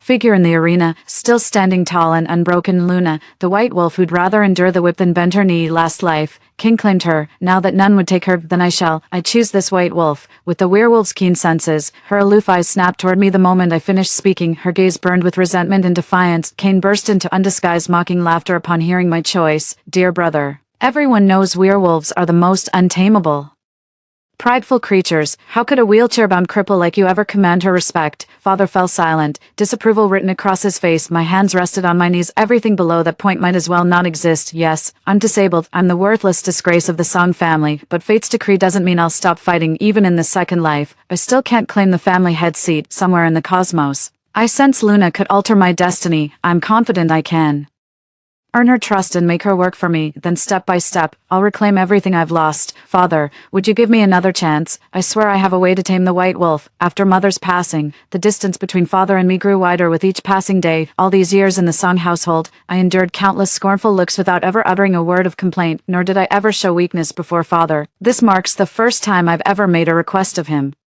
Perhaps it was the guilt in his heart that made my father waver. He stared at me for several long seconds, then nodded, so I raised my paddle and bought Luna at the highest bid of the auction. Upon returning to the Song family estate, Kane didn't even join dinner in the main residence. He immediately dragged Cressida off to his private courtyard. Moments later, Kane's agonized screams echoed from the courtyard. Servants soon scurried in and out carrying various hemostatic supplies and medical equipment. The butler's show rushed and dripping with sweat, interrupting Father's meal with urgent news. "Master, disaster has struck. Young Master Kane has stabbed himself in the stomach. He's bleeding terribly." Father slammed the table and stood abruptly, sending his soup bowl crashing to the floor. He hastily pushed the butler aside and strode out, just steps away from the mansion. He saw Kane approaching as if nothing had happened. His father eyed the blood on him and asked urgently, "Kane, are you all right?" Kane pulled aside his blood-stained shirt, revealing completely unblemished skin beneath. "Father, I'm fine. I was merely testing Cressida's true capabilities." The father's scrutinizing gaze fell upon Cressida standing beside Kane, demure, submissive, and appearing utterly fragile. Only then did she begin explaining to the father in soft, measured tones. "She is the most skilled mermaid healer of her generation in the merfolk tribe. Her tears possess extraordinary healing powers, capable of reviving the dead and regenerating flesh. No matter how severe the injury, she can restore it to perfect condition. You actually have such remarkable abilities." Father's gaze toward Cressida instantly changed. After all, the Song family's arms-dealing business required constant navigation between legal and underworld circles. Dangerous situations often carried significant injury risks. With Cressida now in the picture, she could not only protect Kane from serious harm but also assist other members of the Song family. A smug grin spread across Kane's face as he couldn't resist showing off. "Father, I told you from the start, my choice would never be wrong. I just wonder if brother can even make proper use of that white wolf with such fine talents." As they spoke, both father and son cast sidelong glances in my direction. The incident happened so suddenly that nearly all the servants in the mansion had rushed to Kane's side. Father left in a hurry, while Luna, being stubborn and petulant, refused to push my wheelchair. Left with no choice, I had to awkwardly maneuver the wheelchair out of the main house by myself. It took me quite a while to finally catch up behind Father. While Kane was thriving, I was left struggling alone like some helpless cripple. Father snorted through his nose at my pitiful state. A son of the Song family can't even keep a woman in line. Kane clearly enjoyed watching me get scolded, though he pretended to be concerned. "Father, brother isn't willing either. Please give him some time." The picture perfect father and son walked away, leaving me standing alone. Only Cressida, trailing behind Kane, stole a furtive glance at me as she passed. She'd done her utmost to play the role of a helpless lamb, yet I could still see the shadow in her eyes at a glance. Things progressed more smoothly than I'd anticipated. In my past life, I discovered Cressida possessed remarkable healing abilities. It happened during an arms deal a month later. He was a regular customer we'd done business with many times This shouldn't have happened, yet that day, he actually tried to steal both the money and the goods. Trapped in my wheelchair, I couldn't escape, just watched helplessly as the knife plunged into my stomach. I thought I was done for, but then Cressida suddenly burst into tears, singing through tears. Tears fell upon my wounds, healing the flesh bit by bit. The melodious voice eased all the pain in my body. Later, I awoke in my own bed within the Song family estate. Cressida told me it was her mermaid healing arts that brought me back from death's door. She even offered to share one of her people's most guarded secrets with me. This ancient ritual wouldn't just restore my legs, it would grant me strength rivaling that of beast folk. In my past life, the mere promise of walking again made me agree to her procedure without hesitation. Later, I miraculously regained my health and even developed an exceptionally robust physique. My father was astonished by my transformation, combined with my innate intelligence and some strategic maneuvering. I gradually reclaimed the power that Cain had taken from me over the years, yet all my careful planning was ultimately undone by Cressida. Her so-called secret art of empowerment was nothing but a sham. It demands life essence. It costs your very soul. By her design, I'll be rotting from within and torn apart before half a year passes. Not a shred of evidence could be found to prove her involvement, a forbidden technique that brings agonizing death. Cain was practically begging Cressida to perform it. The very first day after bringing them back to the Song household, he was already courting death. Cain, you're the one handing me the family leadership on a silver platter. Then I won't hold back. I'll be waiting for the good news of your untimely demise. Father's birthday banquet in half a month. Business associates from all directions were invited to gather at the Song residence. Cain had barely stepped outside the Song residence these past 2 weeks. He spent entire days secluded in the courtyard with Cressida, practicing God knows what. When I next saw him at the banquet, he was completely transformed. His bulging chest and arm muscles threatened to burst through his tailored suit, broad shoulders, narrow waist, and powerful thighs. He even stood several inches taller. The guests were stunned at the sight of Cain. A merchant acquainted with his father gazed at Cain in awe. Lao Song, has your Cain hit another growth spurt? He looks completely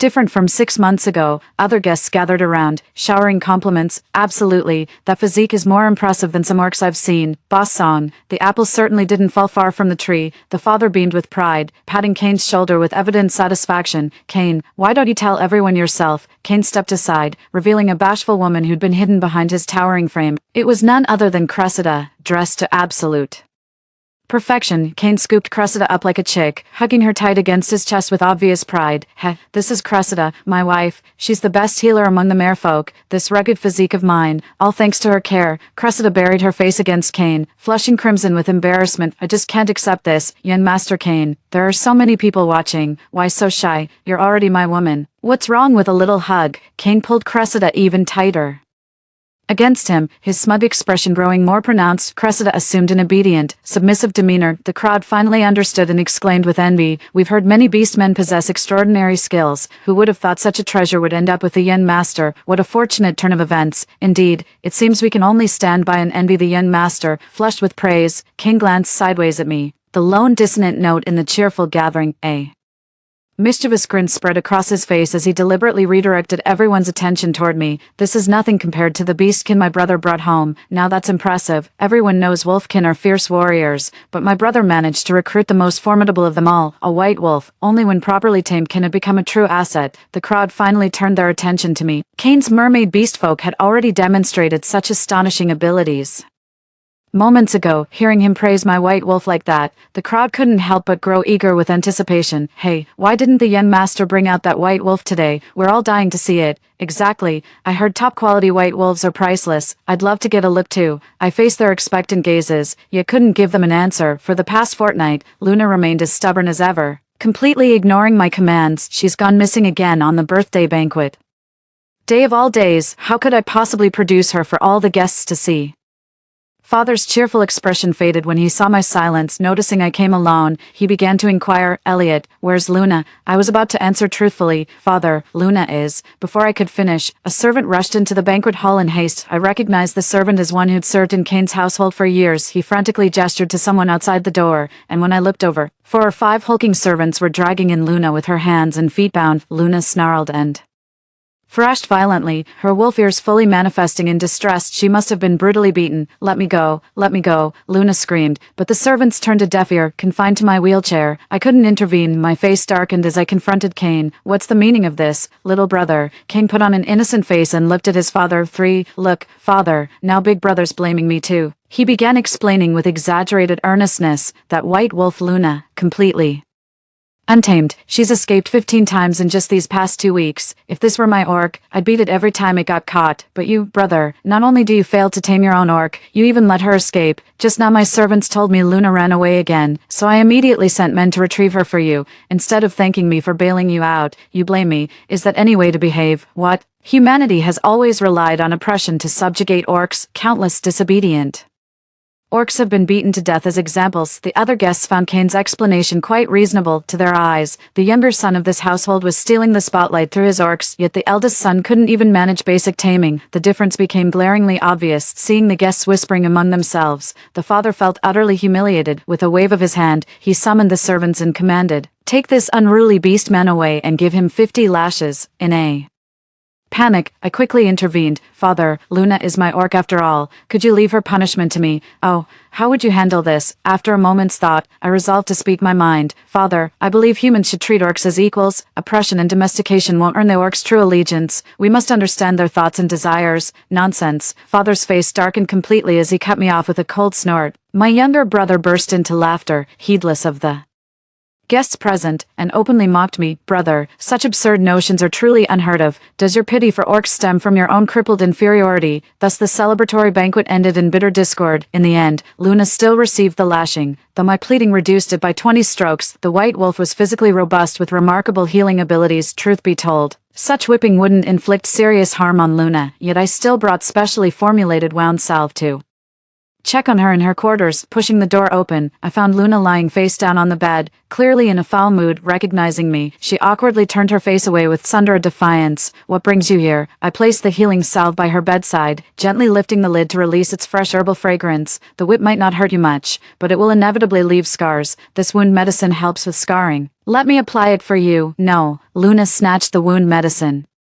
slapped my hand away, and wouldn't let me touch her. She kept her head down in silence for a moment before suddenly speaking up. "Oh, young master, just call me Elliot," I gently insisted. Luna gave a reluctant MHM before correcting herself. "Okay, Elliot, I just wanted to ask, were you serious about what you said at the banquet today? I mean, all that talk about equality between humans and orcs." The corner of my mouth lifted as I watched Luna's still partially wolfish tail. That tail was swaying gently now, as if showing affection toward its owner. "That's exactly what I was thinking. So don't worry, I won't force you to do anything against your will. Even though I've purchased you, you remain free to be yourself." Luna froze in stunned silence after hearing what I said. That's when I realized she wasn't as rebellious and prickly as she appeared when she let her guard down. There was an unexpectedly adorable dorkiness about her. The next morning, I woke up in my own room. The first thing I did was inquire about the maid Luna's activities today. The servant hesitated for a long moment before finally speaking. "Young master, Madame Luna, she didn't try to escape today." I raised an eyebrow, somewhat surprised. "Where is she now?" The words barely left my mouth when the door swung open and Luna entered with a tray, her expression clearly displeased. She set the tray on the table as I gave it a quick glance. "Scorched eggs, half raw beef, and those charcoal black toast slices. I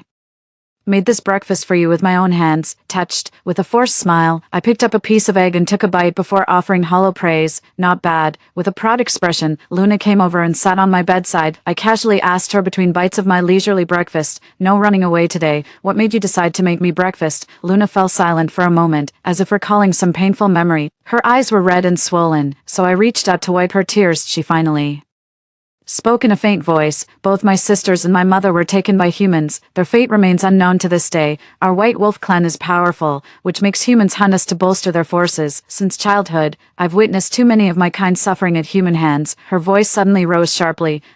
I despise you all, but you seem different from them." Luna turned her head, her sapphire eyes meeting mine. "You never meant to hurt me, did you?" I gently embraced her, soothingly patting her back. "That's right, I won't hurt you, not now, not ever. Will you trust me?" Warm tears fell on my back as Luna asked in a muffled voice. "Well, there's one more thing I'd like to do." Luna may be the most formidable fighter among her generation of white wolf females, yet she's never been fond of violence. This battle-hardened warrior has a surprisingly girly side. I've always envied human women getting to wear gorgeous dresses and sparkling jewelry. I've always dreamed that one day I could look truly beautiful too. Her childish words left me torn between laughter and exasperation. "Nothing easier. I'll take you shopping." That day, the young master took White Wolf on a whirlwind tour of every clothing store in town. The whole lot was packed up and sent back to the Song residence. Everyone says the young master has lost his head over that White Wolf. Who in their right mind would pamper a beast man instead of taming it? Luna completely let her guard down.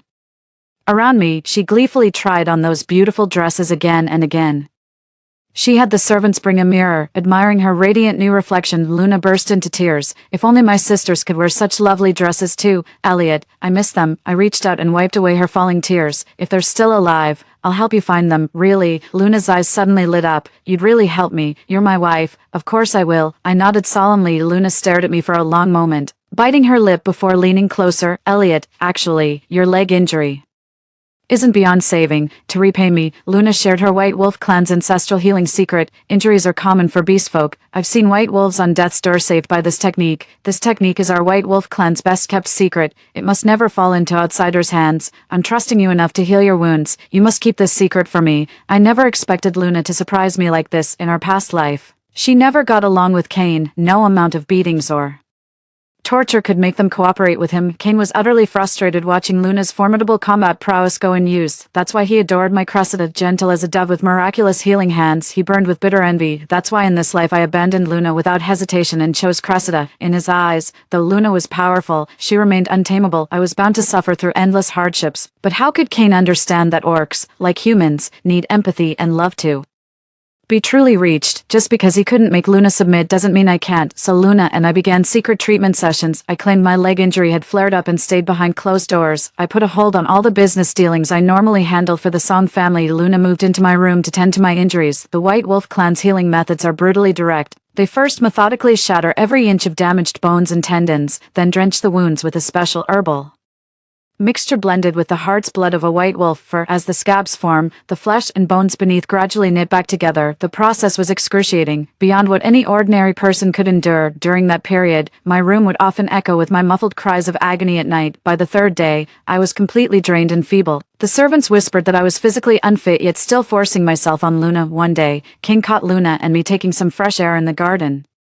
During daylight, he looked down at me with a sneer and mocked. Never heard of a man screaming louder than the woman during sex. If you can't perform, quit wasting effort and accept being a cripple. Luna was provoked by Cain's vicious remarks and nearly started a fight with him. I quickly held her back. Cain burst into laughter. Sis-in-law Luna, if you think my brother's no good, you can always come to me instead. Otherwise, how miserable would it be to live like a grass widow, don't you think? Luna was trembling with rage, and even after Cain had gone far away, she was still fuming on my behalf. Elliot, you shouldn't have stopped me from hitting him. I shook my head. Revenge is a dish best served cold. Now is not the time. The higher he flies, the harder he'll fall. After another fortnight of daily, uninterrupted treatment, my legs had recovered enough to stand without wheelchair assistance, though my meridians still occasionally blocked up, requiring Luna's massage therapy for relief. A single massage session takes nearly 2 hours, yet Luna never complains. I feel her bonelessly soft hands working on my legs. Though the White Wolf clan is physically robust, their females mostly possess fair and delicate skin. A pair of hands now roamed over my legs that had regained sensation. My heart skipped a beat involuntarily. Luna noticed my restraint, her ears turning crimson as she shot me a glance. You. I gazed at her with longing, our breaths mingling as I drew closer. In the end, I stopped myself. Let's call it a night, I said, my voice thick with restrained desire. Then I watched with amusement as Luna fled, her face flushed crimson. She's really something, counting the days. It's almost time for that gang shootout that changed Cain's and my fate in our previous life. Cain's physique has become noticeably more robust compared to just half a month ago, when Cressida enhanced my physique in our past life. She probably held back to avoid killing me too quickly and raising suspicions. Physical enhancements were only performed about once a week, but Cain had always been arrogant and impatient by nature. Having suffered in his past life, he was desperate to eliminate me, his greatest threat, as soon as possible in this rebirth. He pestered Cressida daily for physical enhancements. Now he's grown into a hulking brute, resembling a brawny orc more than a human. Yet father couldn't be more pleased with Cain's transformation. The Song family hadn't produced such a physically imposing heir in generations. For the Song family's arms business, having such an intimidating presence at the helm brought nothing but advantages. I remain as feeble as ever, even the Song family servants say so. With Cressida by his side, the young master is unstoppable. He's undoubtedly the next family head, yet here I am with Luna, a formidable white wolf beastkin, and I fail to utilize her potential. All I think about is what's between my legs. Utterly hopeless. Word of this reached my father's ears. Careless words may land on attentive ears. His disappointment in me grew deeper. The annual business negotiation with the Ma family gang was fast approaching. He summoned me and Cain, then said to my face, Elliot, I truly believed you wanted to change when you had me buy Luna for you at the Coliseum, but you've let me down terribly. In that case, Cain will take full charge of this year's arms deal with the Vest gang. You're relieved from this operation permanently. No sooner had Father spoke, and then Cain interjected, Father, though my elder brother may be somewhat dissolute, he remains one of our Song family's rightful heirs. To replace him so abruptly would make our family appear divided in outsiders' eyes. Perhaps we could let him lead this transaction as usual, with me accompanying him. Everyone knows I'm in my prime now. If anything happens, I'll be your safeguard, brother. Father nodded repeatedly with approval, praising him with a smile. Cain, you're a generous and responsible lad, always thinking of the family. His expression turned icy when his gaze fell upon me. Did you hear me? For your brother's sake, I'll give you one last chance. I hope you'll wise up and not let me down again. I lowered my gaze and nodded in agreement. My stubborn father had no idea that Cain was anything but a devoted brother acting for the family's benefit. He clearly knew this venture would inevitably erupt into violent clashes. He wouldn't risk himself in vain, while letting me walk away unscathed. In this lifetime, he believes I lack Cressida's healing presence by my side. Perhaps this time, I might just perish in the crossfire for good. Then he'll ascend directly to the family head's throne on the day of the exchange. Just like in the previous life, the Ma family envoys drew concealed weapons after 3 words of disagreement, stabbing straight at our men. The frontline enforcers collapsed instantly. By the time we processed what happened, the scene had already descended into bloody chaos. Cain remained eerily calm, retreating step by step without lifting a finger, coldly watching each of the Song family's men meet their gruesome end. A steel plate stood before my position, offering potential cover, but my wheelchair made me a conspicuous target, and I was quickly spotted by one of the Ma gang's enforcers. Gritting his teeth, he swung his machete straight at me. Cain was standing close by, watching helplessly as the man charged toward me. With a sinister grin, he tilted his head and silently mouthed words at me. I recognized what he said. Sweet brother, just die peacefully for me. Cain rigged the game. In the previous life, though the deal handler rebelled, few actually joined his mutiny. But in this life, nearly half the Ma gang clashed with the Song faction's men. Strangely, some Ma gang members kept their distance from Cain despite being within striking range. They clearly made some kind of deal behind the scenes. My mind raced, these thoughts flashing through my head in an instant. The next moment, just before the man's long saber came down, I pushed hard with both hands, shoving the wheelchair beneath me backward. The wheelchair was flung away, and I stood tall on my own 2 feet, defiant. With the testimony from the Song family's enforcers, Cain turned deathly pale. Several more enforcers were questioned, all giving nearly identical accounts. Cain had apparently planned to silence me permanently during today's chaos. Against all odds, I not only cheated death but also avoided becoming disabled. Just like in my previous life, I recall in my past life, the Ma gang similarly pulled a sudden betrayal. Now that I think about it, Cain must have been pulling strings behind the scenes. Little did he expect that my near-fatal injury would turn out to be a blessing in disguise. This time around, he's fallen to me once again. Cain knew the game was up. Sabotaging business and harming his own brother were unforgivable crimes. Even his father's past favoritism couldn't save him from severe punishment. This time, he dropped to his knees with a thud, crawling toward his father to beg for mercy. Father, please spare me just this once. I must have been out of my mind. I swear I'll never do it again. Father remained stone-faced, unmoved by Cain's pleas for mercy. He turned his gaze toward me. Elliot, now that you've recovered, it's time you shouldered the responsibilities of the Song family. Starting today, I'm handing over all business lines previously managed by Cain to you. Do your best. Don't let me down. Cain was completely stunned by his father's announcement. He knew his father was always strict, but never expected such harsh punishment from the man who usually indulged him. They've stripped him of power and cast him aside like a pawn. Rage surged through him, and he coughed up a mouthful of blood. The meridians beneath his skin pulsed violently, as if something was struggling to break free. I noticed Cressida's expression shift, a flicker of delight crossing her face. Seems he's been pushing his physical limits lately, giving Cressida ample opportunity to build up toxins in his system. Now those poisons are flooding his body as his mental state collapses. Cain's living on borrowed time. After the Ma family incident, I started reorganizing the operations Cain used to handle. Only after going through the books did I realize the businesses he's been managing these years not only failed to turn a profit, but actually incurred several major losses. Truth be told, he's nowhere near as capable as I am by nature, but he didn't dare let father know about the losses, so he's been operating in legal gray areas to cover the shortfall. This is precisely why he saw me as his greatest threat. He feared the day his misdeeds would come to light, and our father would put me in charge of his business operations. Yet despite all his precautions, that day inevitably arrived. I presented the meticulously prepared financial statements to our father, carefully explaining the discrepancies in the accounts. The father was absolutely furious. Cain had been deceiving him for years, putting on an act of competence and intelligence. How could a father who saw himself as the supreme authority of the Song family ever accept such betrayal? He ordered Cain to be placed under house arrest in the villa, forbidding any comings and goings without his permission, seizing my father's trust.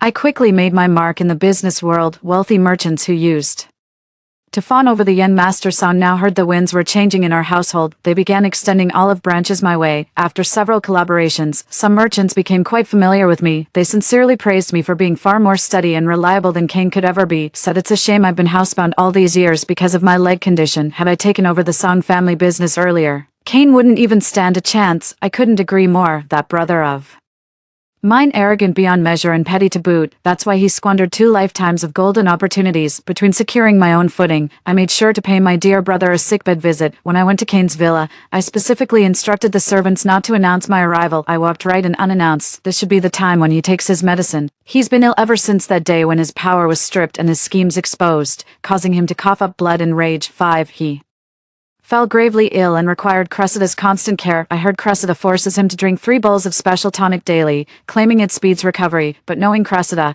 I suspect that tonic isn't exactly beneficial. Sure enough, I just reached Kane's doorway when, through the slightly ajar door, I saw Kane's exposed skin covered in severe festering wounds. Scabs formed only to rot away again, leaving his entire body a mangled mess of flesh and blood. He looked near death, his breathing shallow and weak. His eyes were closed now, appearing to be asleep. Cressida sat by his bedside, holding an empty white porcelain soup bowl in her hands. Perhaps seeing Kane fast asleep in the perpetually empty room, Cressida rarely showed her true self. Oh Kane, aren't you supposed to be the lofty human above us all? Why can't I speak or move my hands now? How's our mermaid clan's secret technique working for you? Seems you'll die without ever realizing this power comes at the cost of your life. Ha ha ha. Do you even know?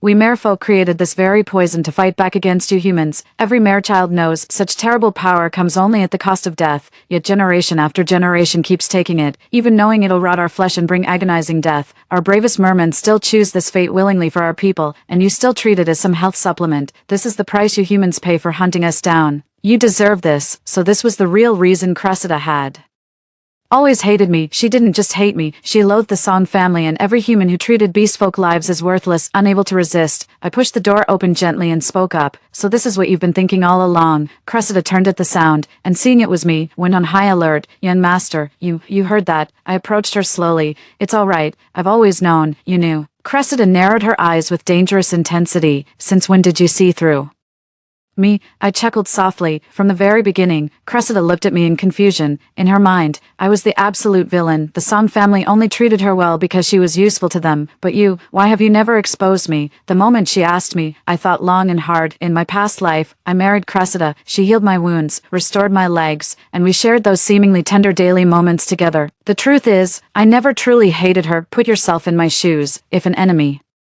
harmed my family, slaughtered my kin, then took me captive to live out my days in servitude, how could I not hate? The oppression of orcs by humans is a historical burden passed down through generations. This hatred cannot be resolved overnight. The orcs were never at fault. It was always humanity. All they ever wanted was something as simple as freedom. Lost in thought, I noticed Kane's eyelashes flutter. He was supposed to be fast asleep. It dawned on me, he must have been awake for a while. Seeing both me and Cressida present, and knowing he stood no chance, Kane pretended to be asleep. I subtly pointed at Kane's eyelashes, and Cressida immediately noticed something was off. She mouthed the words, "What should we do?" Smiling, I produced the pre-prepared mute potion. I was supposed to use this dose on Kane today. Turned out to be quite a bargain. In the end, I didn't do it myself. Cressida stepped in and poisoned Kane with a muting agent instead. Now his limbs are festering, leaving him unable to write or even speak in his own defense. He's completely dependent on mermaid caretakers for daily needs, and without father's orders, he'd likely rot away unnoticed in that courtyard. Kane has completely lost the ability to compete with me. Meanwhile, I've been steadily consolidating my position in the Song household. After Kane's death, I formally inherited the position of family head from my father. I propelled the Song family's arms trade business to new heights of prosperity. Since taking charge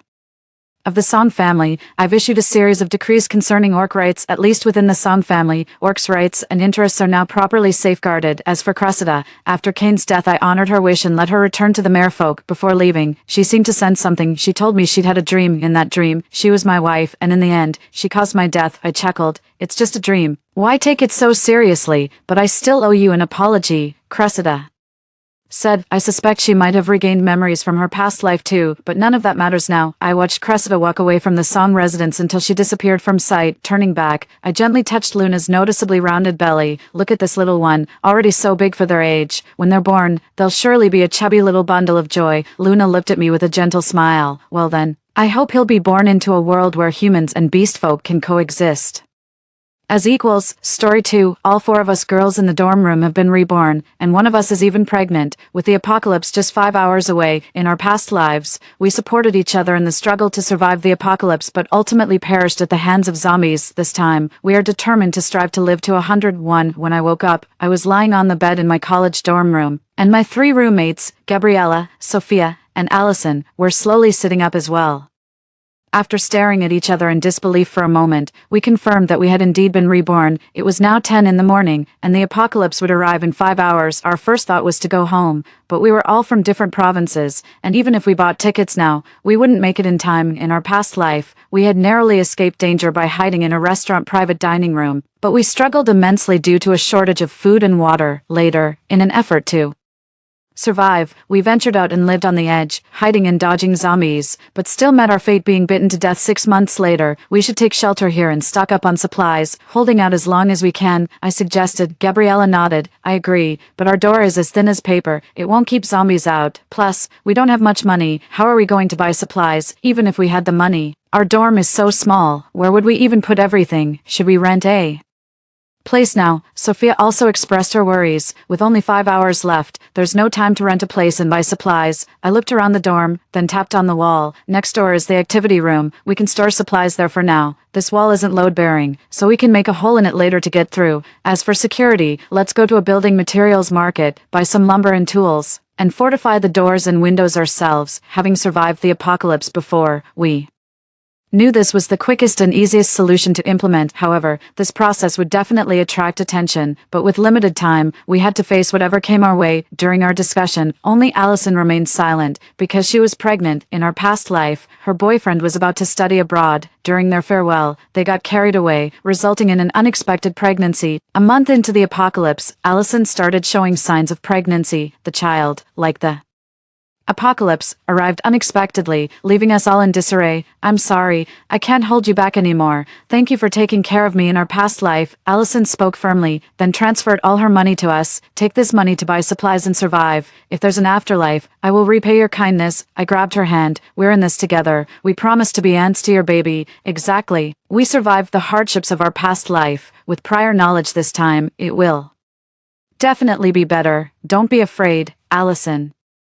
Gabriella and Sophia reassured her. Allison was emotionally unstable. We understood her worries and fears, but we couldn't afford to waste time fretting about the future, too. Our first step was to pool money. We took out what we had saved, including money from our parents, and borrowed freely from credit cards and lending platforms since we wouldn't need to repay. In half an hour, we managed to gather 83,000 yuan. We immediately split up to carry out our tasks. Gabriella went to the building materials market to buy materials, tools, and some suitable weapons. Sophia and I took responsibility for the life supplies. I contacted the water delivery person for 50 barrels of purified water. He thought I was joking until I sent over half the payment, and he happily arranged the delivery. Meanwhile, Sophia ordered various long-lasting food items online, which would be delivered by couriers, lightening our burden significantly. Allison, you stay in the dorm to receive the supplies.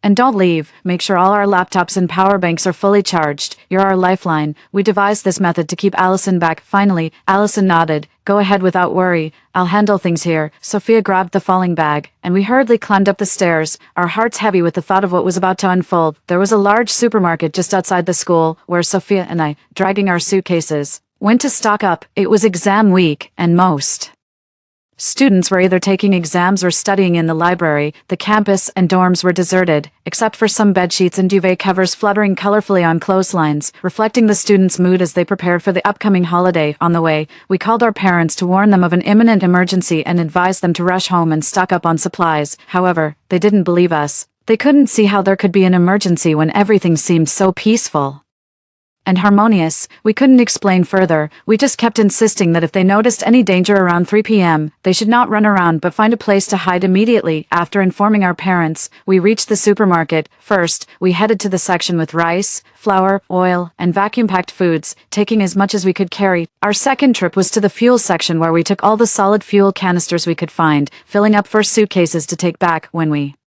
Returned to the dorm, the water delivery person had just arrived, hauling buckets of water up to the fourth-floor activity room. The dorm supervisor, although puzzled by the amount of water, thankfully didn't ask too many questions. On our third trip to the supermarket, we picked up hygiene-related items such as toothpaste, toothbrushes, sanitary pads, underwear, trash bags, water filters, disinfectants, and masks. By the time we finished shopping, it was already 11:30 a.m. and Gabriella had returned from the hardware market. We moved all the materials and tools to the dorm together. What are all these supplies for? The dorm supervisor finally asked, unable to hold back her curiosity this time. We have a model project for our architecture course. I lied. She looked suspicious. You can work on your models, but remember, no high-powered electrical devices are allowed. I'll confiscate them. We nodded repeatedly while hiding a toolbox that contained a drill behind us. The food we ordered online kept arriving, attracting the attention of some classmates who gathered at our door. Alyssa, why aren't you studying? What are you up to? A classmate asked, looking at their youthful faces, knowing they would soon turn into zombies. I felt a pang of sadness and vaguely warned, we're worried about an emergency. You might want to stock up too, and don't wander around later. You guys are acting so strange.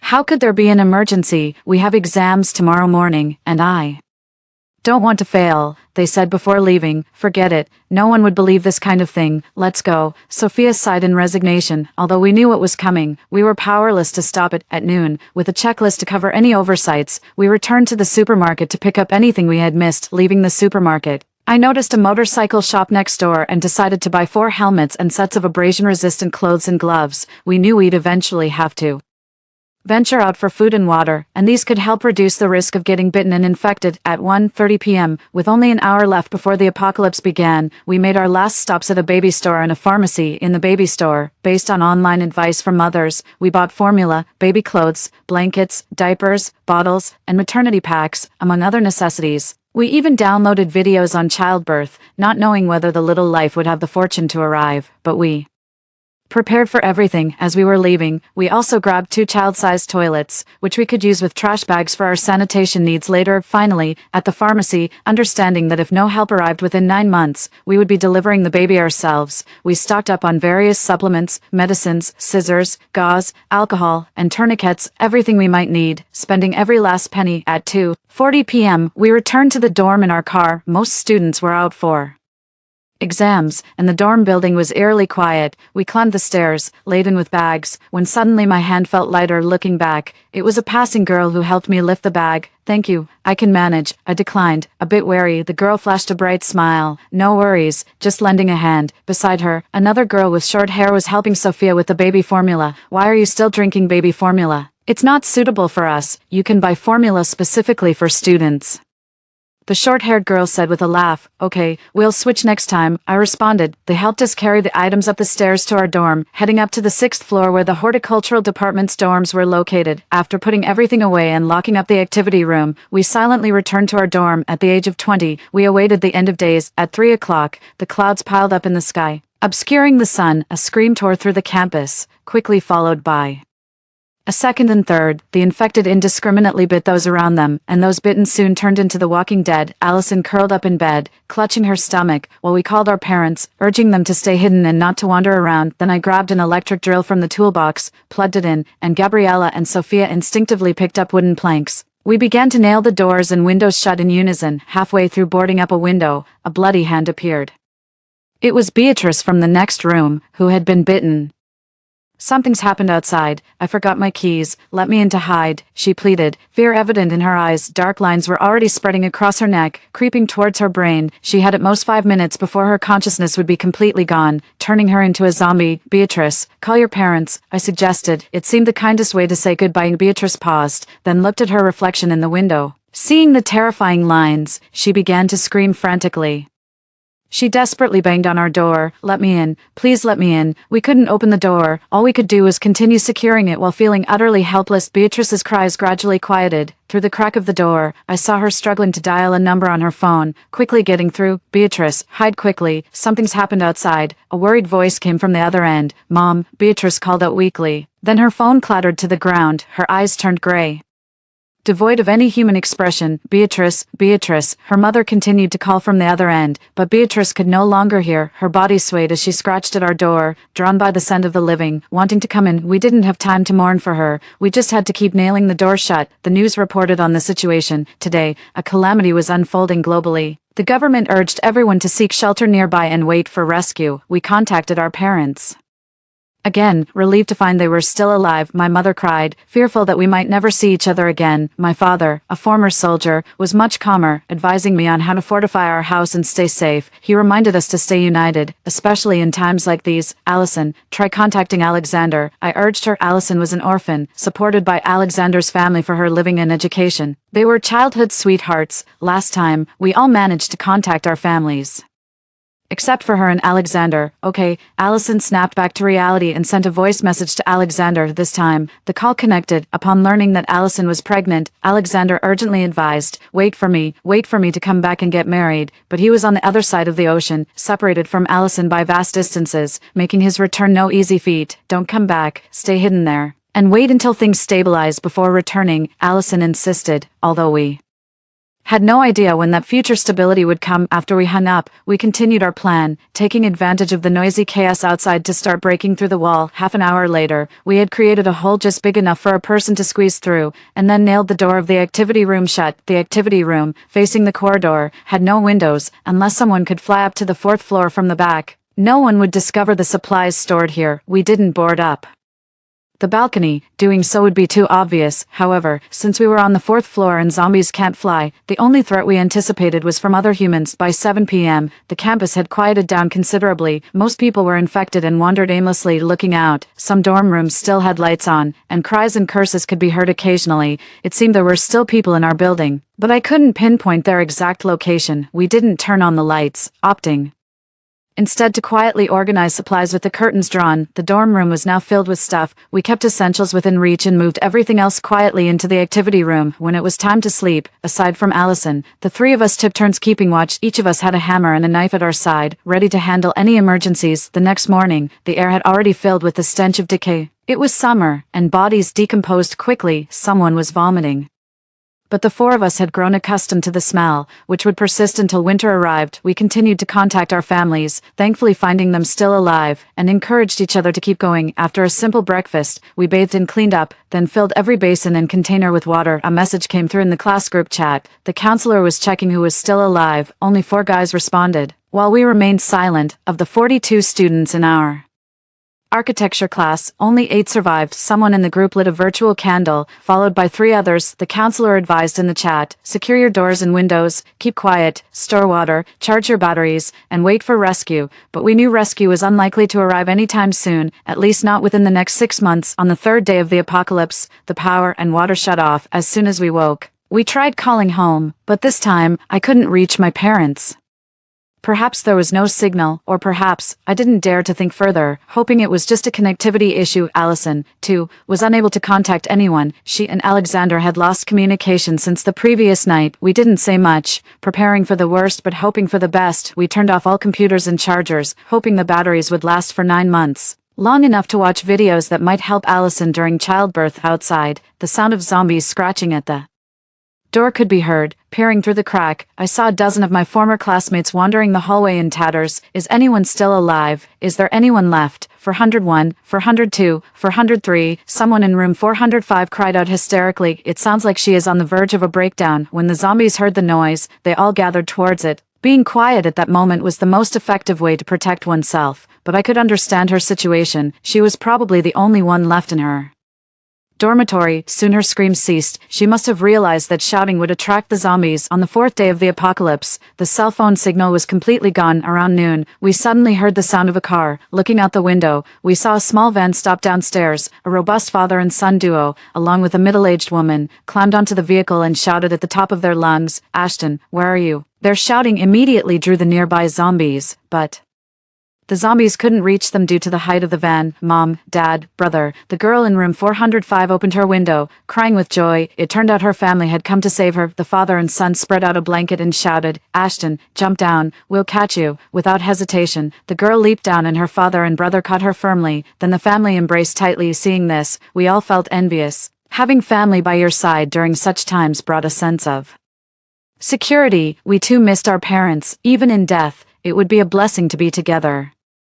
Uncle, save me, take me with you, cried other dormitory residents upon seeing this. The man looked at them troubledly. With so many zombies around and the situation worsening, they had to leave soon. The car vanished from our sight, and its noise had attracted even more zombies. By the afternoon, gunfire was heard throughout the city. Rescue teams had arrived, sparking hope once again. Fighter jets circled overhead, their bullets sweeping across in rows, mowing down many zombies. But soon they rose again. Gradually, the gunfire died down, and the jets left. Firearms were of little use if they couldn't hit the zombies' heads. They merely wasted bullets. Many people started crying again. If even the rescue teams were helpless, what could ordinary people do? On the 5th day of the apocalypse, we faced our first critical situation. Sophia's period came early, and she wrapped herself in a blanket to keep her scent from leaking out. Sweating profusely in the summer heat, we sealed the cracks in the doors and windows with tape and sprayed the room with mugwort-scented cologne to mask the smell of blood. This was a trick we had learned from past experiences, though it only worked in small spaces. Sophia emerged from the blanket. I stood by the door, listening to the sounds outside. The zombies in the hallway did not react to the blood, and none gathered under the balcony. We all breathed a sigh of relief. We hoped that when Allison gave birth, we could also keep it undetected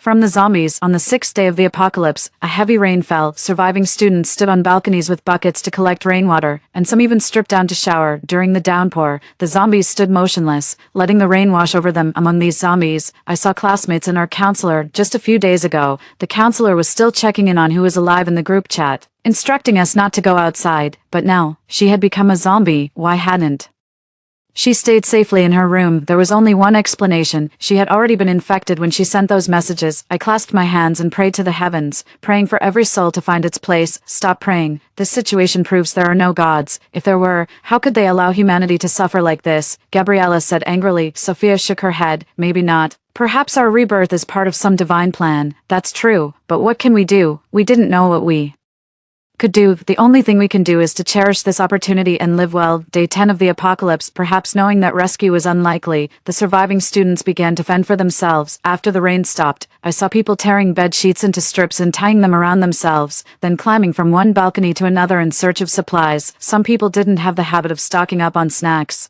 and by day 10, they were nearly starving. They had no choice but to take the risk. Some were lucky, managing to find food and drink in the dormitories they entered, which allowed the survivors to hold out a bit longer. However, some were unfortunate enough to encounter zombies and had to evacuate quickly, but it was still too late. I noticed someone watching our side. Although they weren't looking directly at our dormitory, I felt they were planning something. Could they have found the stuff we left in the recreation room? Gabriella worried. I don't think so. We drew the curtains there. They probably planned to come over here after they run out of supplies. I analyzed, but we both felt it was unlikely they could make it over. Despite the dorms being less than 100 meters apart, there were too many zombies. Getting to our side seemed almost impossible. Day 15 of the apocalypse, a bag of trash was thrown down from an upper floor, indicating there were still survivors in our building. I immediately thought of the 2 girls who helped us carry things on the day of the apocalypse, hoping they were still alive. The 5th and 6th floors are occupied by the horticulture and civil engineering departments. They won't come down, will they? Sophia worried. It's okay, we are all girls here, and even if they come to rob us, there are 4 of us, we can handle it. Gabriella responded. I looked up, listening intently to the sounds above. It was very quiet, and I couldn't tell which room they were in. Every few days, a bag of trash would be thrown down, and from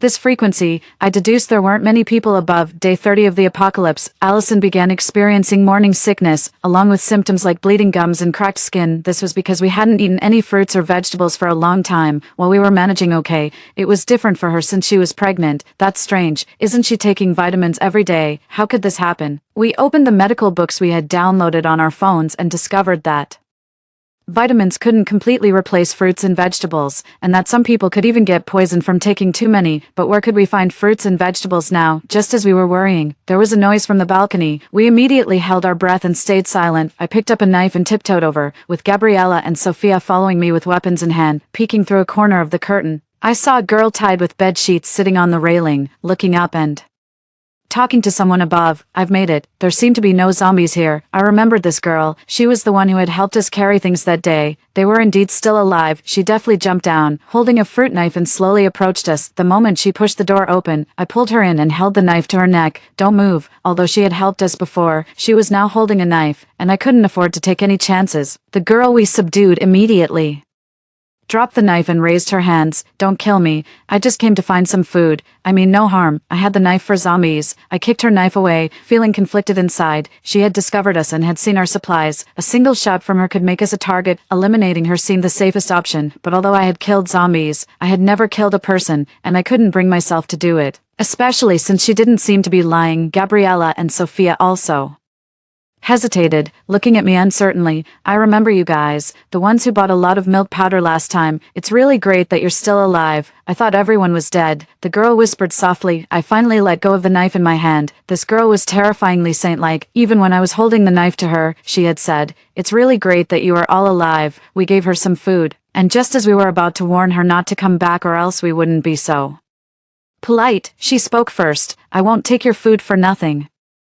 I'll have my roommate send down some blueberries and lemons. Maybe you can use them." We thought she was lying. How could fruits last that long? But to our surprise, her roommate actually lowered down a plastic bag containing more than 20 blueberries and 2 small lemons. "We grew these ourselves, and we'll have some tomatoes ripe in a few days. We'll give you some then," the girl said without reservation. "Why would you grow these?" we asked, puzzled. "We started growing blueberries and lemons just for fun, and I don't know how, but the tomatoes just started growing from the pot, maybe brought by birds. I had heard that birds could carry seeds, but regardless of how they came, they were certainly a big help at this time. My name is Autumn. I'm from the dorm 2 floors above you. What are your names?" The girls seemed to have a knack for socializing, unlike me who would have quickly left after getting the food. We told her our names, and she even invited us to her dorm to see the fruits they were growing. "Autumn, keep a low profile, or you won't even know how you might end up," I warned her. Autumn nodded silently. As she reached the door, she suddenly turned back. "But you are good people, aren't you? Otherwise, you could have easily killed me just now." She climbed back nimbly, leaving the 4 of us exchanging looks. "Must be a saint reincarnated," Gabriella muttered under her breath before breaking into a laugh. We all smiled too. The oppressive life of the past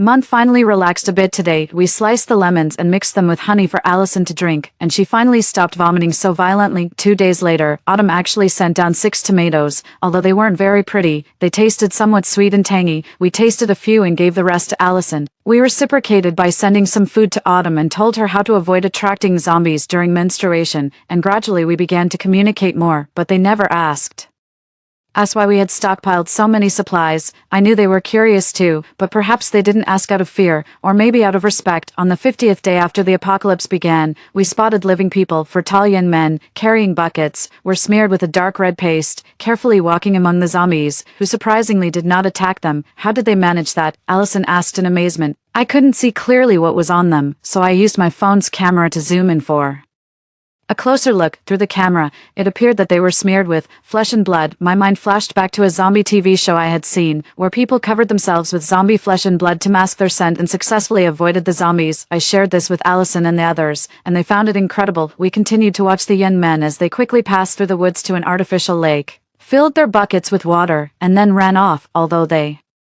were successful, we dared not try catching zombies to experiment, for a single mistake could be fatal. Yet others began to follow their example, trying to survive by capturing zombies. But the outcomes were as we expected. Ultimately, they all perished at the hands of zombies. Those 4 young men must have had not only courage but also great strength, probably athletes. The others dared not act recklessly, but inaction meant no food, and gradually they began to argue, fight, and scuffle, until it all went quiet. On the 70th day of the apocalypse, the weather finally started to cool. As autumn approached, Allison's abdomen began to bulge slightly, the small life within her growing strongly like a determined sprout. Our lives too began to carry hope. Amidst so much death that had passed, this tiny sprout represents a small hope. Allison suffered severely from morning sickness. The lemons that once helped had long been eaten, and nothing else could alleviate her nausea, causing her body to become increasingly frail. We took great care of her and often spoke to the little baby in her belly, hoping he would understand his mother's hardships. Miraculously, it seemed as if the little one understood, as Allison gradually began to feel an appetite, and her morning sickness wasn't as severe as before. I believe this little sprout will surely grow up to be a sensible child. We've planned that if the rescue team hasn't arrived by the time the child is born, we will make our way to the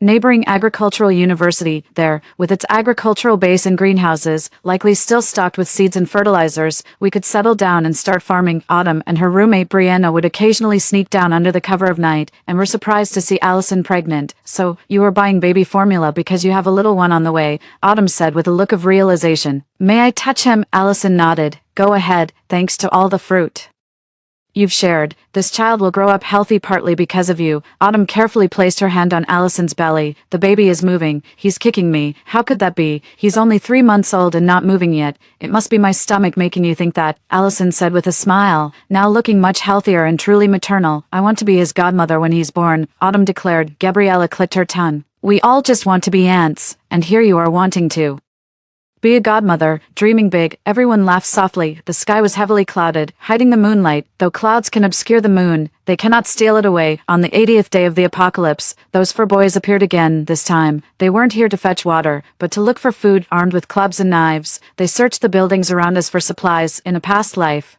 we had seen how savagely survivors could fight over a single cookie in the face of hunger. Human decency was worthless. Fortunately, after finding some supplies, they left without approaching our building. However, as they were leaving, I overheard them saying our building had many zombies. More zombies mean there are living people. I didn't know if they were onto us, but it was a reminder that we needed to be cautious. We started to exercise, rehearsing how we would defend ourselves if someone came to rob us. I recalled the fighting techniques my dad had taught me and passed them on to Gabriella and Sophia. However, I also felt sad, not knowing how my parents were doing now. On the 112th day of the apocalypse, several military planes flew over our school. It was the Army's planes, a sign that our country still stood. Though the planes merely passed by, they gave us hope. The nation endures, and so do its people and soldiers. Our home must still be there. On the 175th day of the apocalypse, it was New Year's Day. This day held significant meaning for us. In a past life, we had died to zombies just an hour before the new year, but now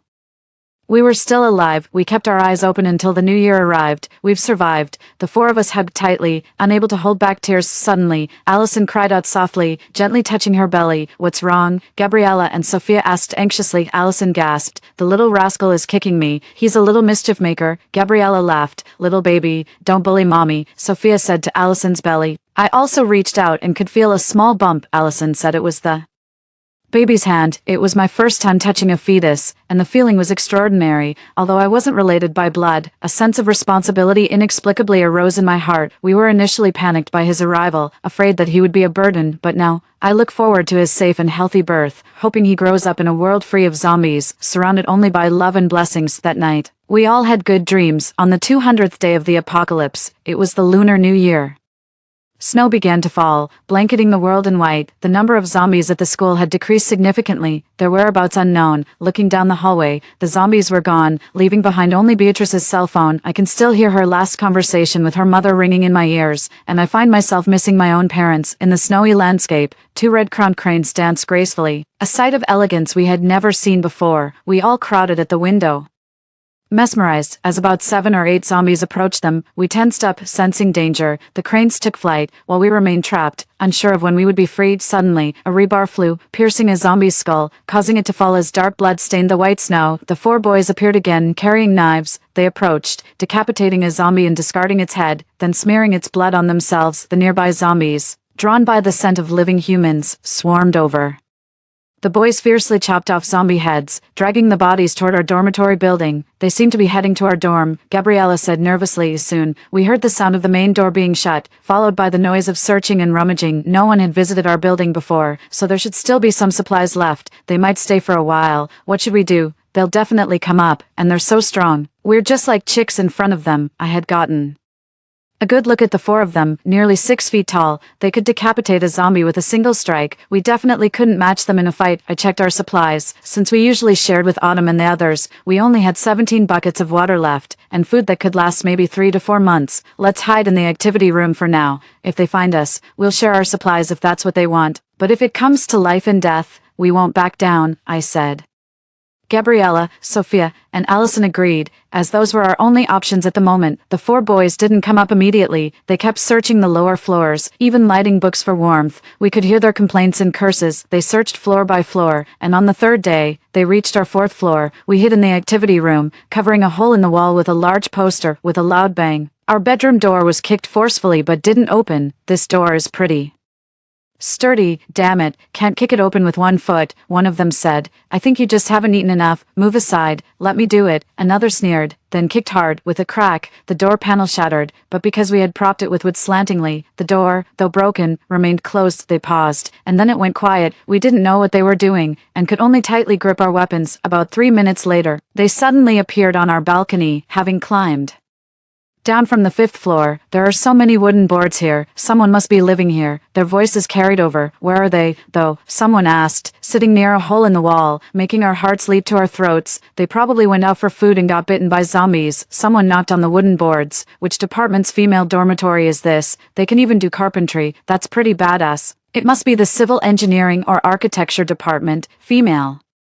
Dorms always smell nice, everything outside stinks, but their blankets still smell good. They started tampering with our stuff. I'm 20 and still don't know what a woman feels like. I hope I don't die a virgin. What a waste of my looks and physique. Someone lamented. Can't you speak more auspiciously during the new year? A mischievous voice chided. I wish I could be luckier. I really want a girlfriend. Bo, have you ever been in a relationship? Of course I have, the mischievous voice suddenly stopped. Just as we were puzzled, a poster was torn open, and a young man with a knife crawled through the hole. We were discovered. Without a word, he lunged at us with his knife. I grabbed his arm. My father had taught me about pressure points on the human arm that could temporarily paralyze it. I had used this tactic in a previous life to escape after injuring someone. This time, I struck the same spot on his arm. I succeeded. The knife fell from the young man's hand, but my body was thrown into the air and then slammed hard onto the ground. He had flung me with his other hand. At that moment, I realized that in the face of absolute strength, skill meant nothing. The disparity in our strength was too great. A severe ringing filled my brain, and amidst my dizziness, I saw Gabriella and Sophia rushing over to save me. While Autumn and Brianna swung their sticks, the other 3 boys also crawled through, and we scuffled together. I didn't know how many punches I took, but I didn't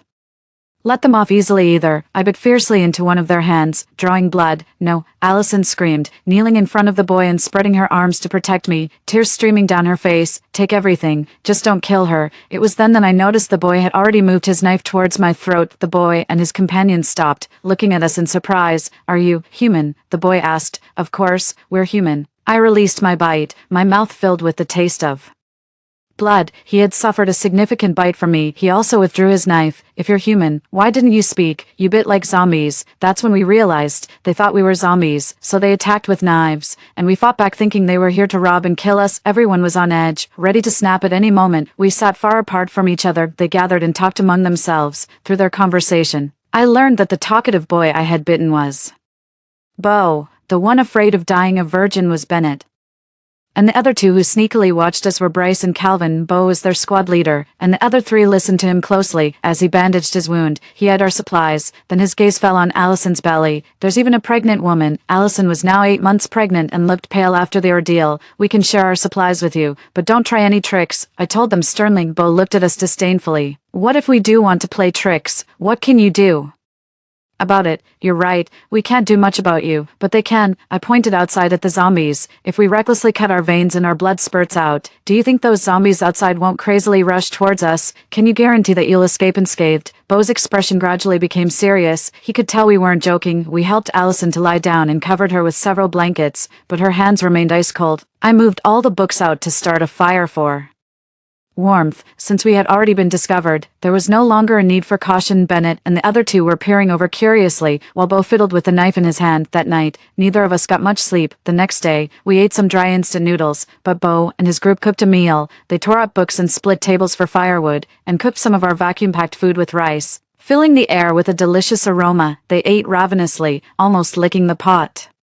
clean in the end. Later, they brought up 2 buckets of snow to melt and wash off the stains on their bodies. The water in the basin quickly turned a dark red from the zombie blood they had wiped off themselves. Aren't you afraid the virus will enter through your wounds? I had bitten him yesterday, and he still had injuries on his hand. Bo appeared unconcerned. I'm tough. In the face of the virus, all creatures are equal. I think he's not afraid of getting infected because the virus in the blood of the dead zombies dies as well, and he probably knows this from previous experiences, which is why he isn't worried. Every living person here hasn't just simply survived. Once cleaned up, they didn't look so frightening. Their youthful faces still retained a bit of boyishness, and when they sat quietly, one could almost be fooled into thinking they were well-behaved. Bo and his group moved into the dormitory next to ours, keeping to themselves except for when going to the common room to Every day they patrolled the area, dealing swiftly and cleanly with any zombies that came close. I don't know why they didn't just take supplies and leave, or even stay on a different floor, but for some reason, they chose to stay with us, recalling Bennett's previous mention of wanting a girlfriend.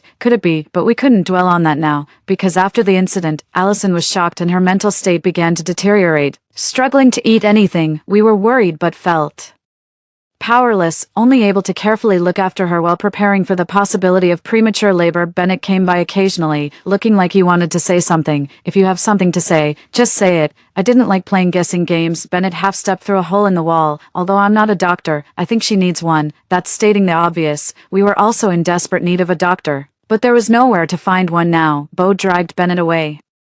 Don't make things worse, our fuel had run out, so we could only burn tables and chairs. When Allison woke up, we immediately fed her some porridge, but she shook her head after 2 sips. I want an ice-cold Coke, a Pepsi. She wasn't being unreasonable. Her delirium at this moment meant she wasn't thinking clearly. We were terrified, scared something would happen to her. Fortunately, she regained clarity after a while and looked at us, puzzled. Why are you crying? Gabriella and the others turned away, and I replied, it's too cold, we're freezing. She gently pushed us, then go to bed and cover up with blankets. I'm fine, don't worry. I nodded, okay, we'll go to bed in a bit. Soon Allison fell asleep again, and we didn't dare leave her side, periodically checking her breathing for fear she would leave us. She was too fragile now. Gabriella and Sophia searched the dormitory building again but found nothing. After a while, Bo handed me a cup filled with water. What's this? I sniffed it. It had a sweet scent. Bo replied, sugar water. She might be anemic or have low blood sugar. How do you know that? Pepsi is very sweet, and her wanting to drink it suggests that her body is signaling a need for sugar. We've seen this during our training sessions before, but that's just my guess. Try it. I woke Allison up and fed her some sugary water. After drinking a few sips,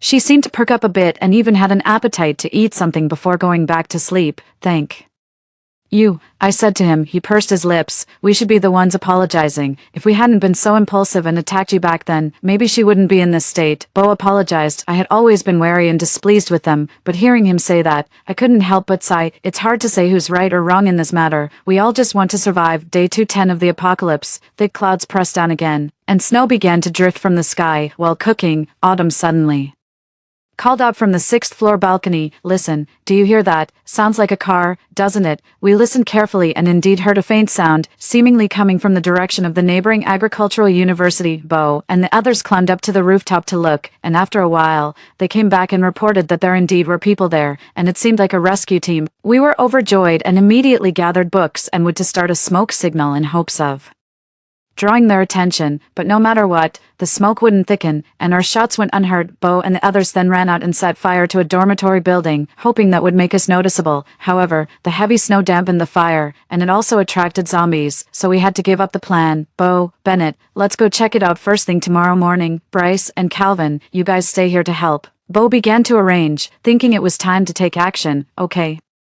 Bennett agreed without hesitation. Since they were willing to brave the dangers to find a way out, we naturally did not hesitate to lend our support. We gave them motorcycle helmets and gloves we had bought earlier, hoping they would offer some protection. However, a sudden change occurred in the middle of the night. Allison experienced abdominal pain and bleeding. It was a premature birth. Sophia went to boil water. Autumn and Brianna secured the doors and windows with tape. Bo and Bennett sprayed around mosquito repellent and disinfectant, while Gabriella and I took on the task of delivering the baby. We had never done anything like this. We were still children ourselves, but we had no choice but to proceed. Allison was in so much pain that her face turned pale, but she bit down on a towel without making a sound, fearing that any noise might attract zombies. I whispered the rhythm I had learned from a video, and there was more blood on the sheets than we had anticipated. Worried about nearby zombies, Bo and the others went downstairs with knives to stand guard. I thought they might run away, especially if Allison bled heavily, which would surely attract zombies. At dawn, the baby was finally born, a wrinkled little girl. Due to her mother's malnutrition, the baby was very light, feeling only about 3 or 4 pounds in my arms. The little girl was indeed sensible. She started crying as soon as she was born, sparing us from having to elicit her cries, but after a couple of cries, she fell silent, perhaps due to the cold weather. I quickly took the baby to the activity room and cleaned her with warm water. I thought I would be clumsy, but I managed quite efficiently. Perhaps this is what human potential is all about. After dressing the little girl and wrapping her in a blanket, Bo and the others gathered around to look. Why does she look so ugly, like a little old lady? Calvin wondered aloud, immediately attracting warning glances from us. Calvin quickly corrected himself. No, not ugly. Quite. pretty. The baby moved a bit then lay still having a heartbeat, but, after all, being born prematurely. Sophia then ran over in a panic. Alyssa, no matter how much we called, Allison wouldn't wake up. I rushed over immediately and found Allison truly unconscious. I suspected it was due to severe bleeding from childbirth, but after lifting the blankets, although there was some bleeding, it wasn't excessive. It must have been something else that caused her to faint. I made a decision. Let's head to the agricultural university now. If we waited for Bo and the others to fetch help, there was no telling if Allison and the baby could hold on that long. Moreover, for some unknown reason, zombies were continuously gathering towards our location. The amount of blood Gabriella lost was minimal and, masked by the scent of floral water and disinfectant, shouldn't have attracted zombies from afar. If the zombies surrounded us before their return, we wouldn't be able to defend ourselves. It would be better to make a run for it while the zombies hadn't fully assembled yet. But how can Allison go out in this condition? Sophia worriedly asked. I'll carry Allison on my back, and Calvin, you hold the baby. Bennett and Bryce, you guys lead the way, Bo said as he took off his down jacket and slung Allison on his back with a sheet, trying to minimize her discomfort after childbirth. Gabriella, Sophia, let's hang the bloody sheets out the window to divert the zombies. Quick, Autumn. Brianna, come help too, I instructed as I tore the blood-soaked sheets into pieces, weighed them down, and hung them outside. The trick worked. The zombies were lured to the other side of the dormitory. Rub this on. Bo handed us bottles filled with zombie blood. We quickly smeared ourselves with it and left the dormitory, racing through the heavy snow towards the agricultural university. The cold wind was like knives against our skin, and running so intensely made our lungs feel like they were about to burst. Our throats tasted of blood, but hope was ahead, and we had to keep running. Finally, we saw some lights ahead, a sign of people, but the zombies were converging from all directions, and zombie blood could no longer disguise us. Bennett, go call for help, Bo shouted. Okay, Bennett ran, stripping off his clothes until his torso was bare, disappearing into the night like an arrow as we neared our school's entrance. Several zombies blocked our path, which we cleared with the weapons in our hands. Killing one wave only brought another, and we continued fighting fiercely, our blood staining the white snow beneath us. I didn't know how Allison was doing. All I saw was Bo fighting desperately while carrying her. Calvin, with the baby wrapped in his arms, protected the child with one hand and cleaved through zombie brains with the other. Bryce also bravely cleared the way, decapitating one zombie after another. They could have just run. They were athletes with the ability to reach the rescue team. Although we were all students from the same university, if it weren't for this apocalyptic world, the architecture students like us might never have met the sports students. We were strangers brought together by chance, yet now we depended on each other for survival. And then Autumn, Brianna, they trusted us unreservedly, never uttering a word of complaint. A zombie reached for Allison, but another zombie knocked it away, as if saving her. But how could that be? Since when do zombies save people? Quick, into the guard room. There are no zombies inside, Gabriella yelled. We hurried over and secured the doors and windows. Once inside, Bryce held the door like a one-man fortress, while Gabriella and the others guarded the windows. At that moment, Allison's eyes fluttered open, showing some signs of consciousness. Allison, how are you feeling? I asked anxiously. Allison looked at me weakly. I'm okay. How's the baby? The baby's still alive, nice and warm, Calvin replied, touching the little infant in his arms. Thank you, Allison said to Calvin, then added, Alyssa, I saw Alexander. He came to get me. Suddenly, she became alert. Could this be a fleeting resurgence? My heart ached as I said, don't talk nonsense. You're going to be fine. The rescue team will be here soon. She tried to say something, moving her lips weakly, but she didn't have the strength left. All she could do was stretch out her hand towards us, and we all held it tightly. That summer when we were 18, we came from all over to room 412 in the architecture department at Jiang University. We trained together, attended classes, and played together. Even though we sometimes had disagreements, we always made up quickly. We had promised to be lifelong best friends, to strive together in our youth, dance together in the square when we were old, and then, on the day we left this world, to look back on our lives with smiles and satisfaction. Allison, you absolutely cannot die here. Pull yourself together, I said firmly to her. Allison didn't respond. She just looked at us hazily, her eyes brimming with tears. Suddenly, gunfire erupted, and a heavy vehicle crashed through, scattering the zombies. The doors swung open, and soldiers appeared. We were pulled one by one into the vehicle, which then drove off furiously, plowing through zombies towards the agricultural university. We were rescued. Upon arriving at the university, medical staff immediately carried Allison on a stretcher into the emergency room, while the rest of us, 9 adults and 1 baby, were isolated separately. It's a miracle none of you were infected, the person checking us exclaimed. None of us responded, focused as we were on Allison's uncertain fate. Suddenly, the baby started crying. Calvin clumsily unstrapped the child he had been carrying on his chest. A nurse tipped the baby, but upon seeing something, she screamed in horror and As if she had touched a snake, threw the baby away. I quickly caught the baby, and then I was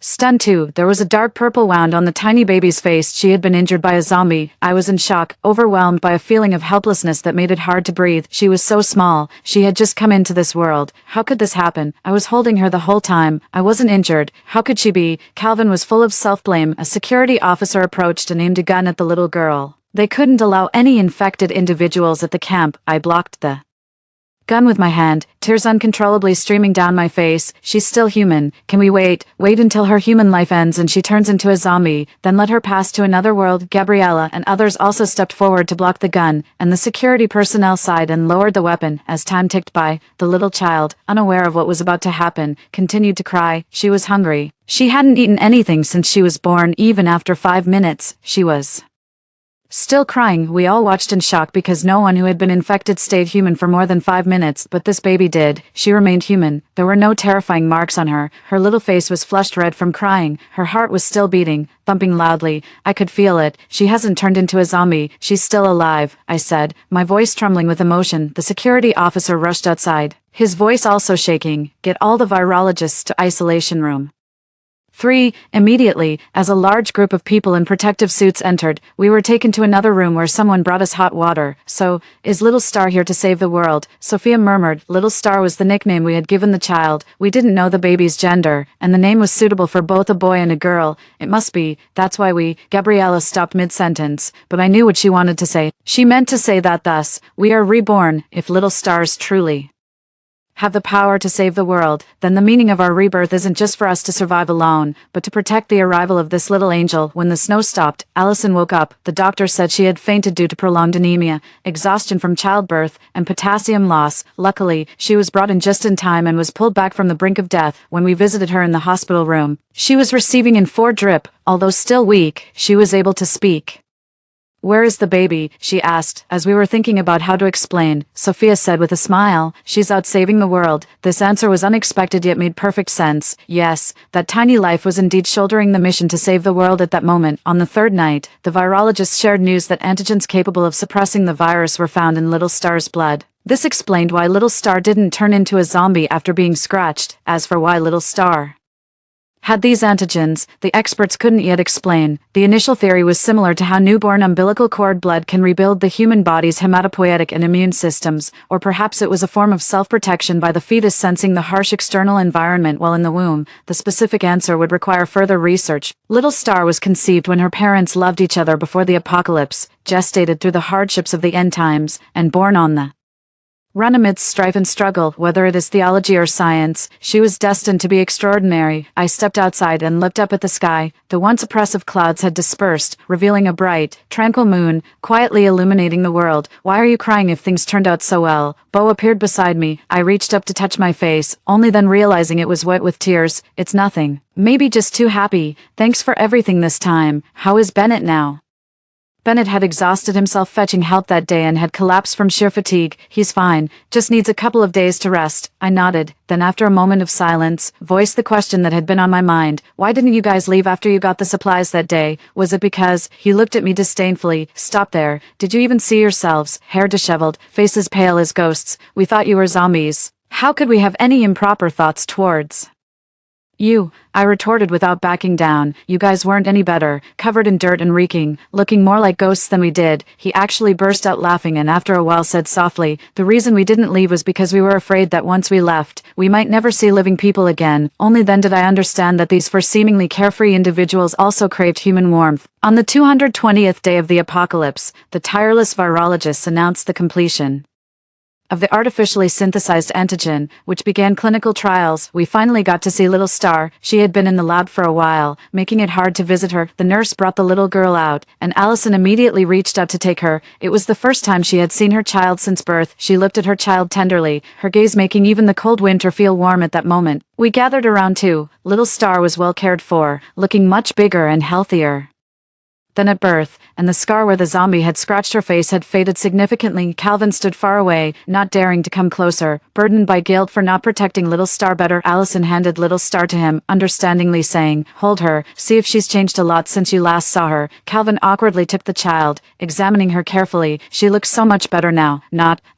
She wasn't ugly before. We all couldn't help but laugh, and the gloom of the past few days lifted in that moment. When spring came and flowers bloomed, we took little Star for a walk in the campus. Many young people were farming around us. They were agricultural students who had survived the apocalypse by relying on the crops they grew. The government selected this place as a safe zone not only because it could accommodate a large number of rescue workers. It was also because there were certain production conditions here. We all signed up to join in, contributing our efforts to the restoration of production and daily life. Outside the school fence, numerous zombies wandered about. The current antigens could only protect the living from infection. Eradicating the virus would still be a long road ahead. Let's go somewhere else. There are quite a few zombies here, I said to Allison, but Allison, looking strangely determined, walked towards the fence. We were frightened and immediately ran to stop her, only to hear her call out to a zombie, "Alexander." We looked at the zombie in disbelief. It was a young man, his body disfigured beyond recognition, barely resembling his original appearance. Upon closer inspection, it indeed was Alexander. On the snowy night we fled to the agricultural university. A zombie that nearly harmed Allison was knocked aside by another. I thought it was a coincidence back then. Allison claimed she saw Alexander, but we thought it was her hallucination. No. It seemed neither a coincidence nor a hallucination. It was that bright and cheerful boy who had journeyed across mountains and rivers, keeping his promise to return, but fate played a cruel trick. He was forced to stop forever, just a short distance from his beloved. Allison wept uncontrollably. Little Star, sensing her mother's sorrow and her father's eternal separation, also cried loudly. Alexander, pushed away by other zombies attracted by the noise, staggered away. The security personnel who arrived captured Alexander and took him back to the lab. After their research, they told us it was all a coincidence. Alexander had no life, no consciousness, no miracle. Allison took Alexander's ashes back home. The tablet didn't bear Alexander's name but the words, "I love this world, but I love you more." These were the words Alexander had once used to confess his love to Allison, the once vibrant young man, now contained in a small box. We prayed he might have another life in that world. We hoped he successfully reached his beloved, living happily ever after with his family. After the sorrow, we resumed our lives. What was gone. The future still awaited. 24 seasons changed from spring to autumn and back. Years passed, and 3 years went by in a blink. The four of us girls had become architects, leading the city's reconstruction under our seniors' guidance. Autumn excelled in farming, transitioning from a student in the landscape department to a leader in agricultural studies. Bo and Bennett joined the army in their first year, building new safe zones with the main force, protecting batch after batch of survivors. Little Star grew up healthy, becoming the darling of our safe zone. Sometimes mischievous, she often had Allison chasing her all over the yard,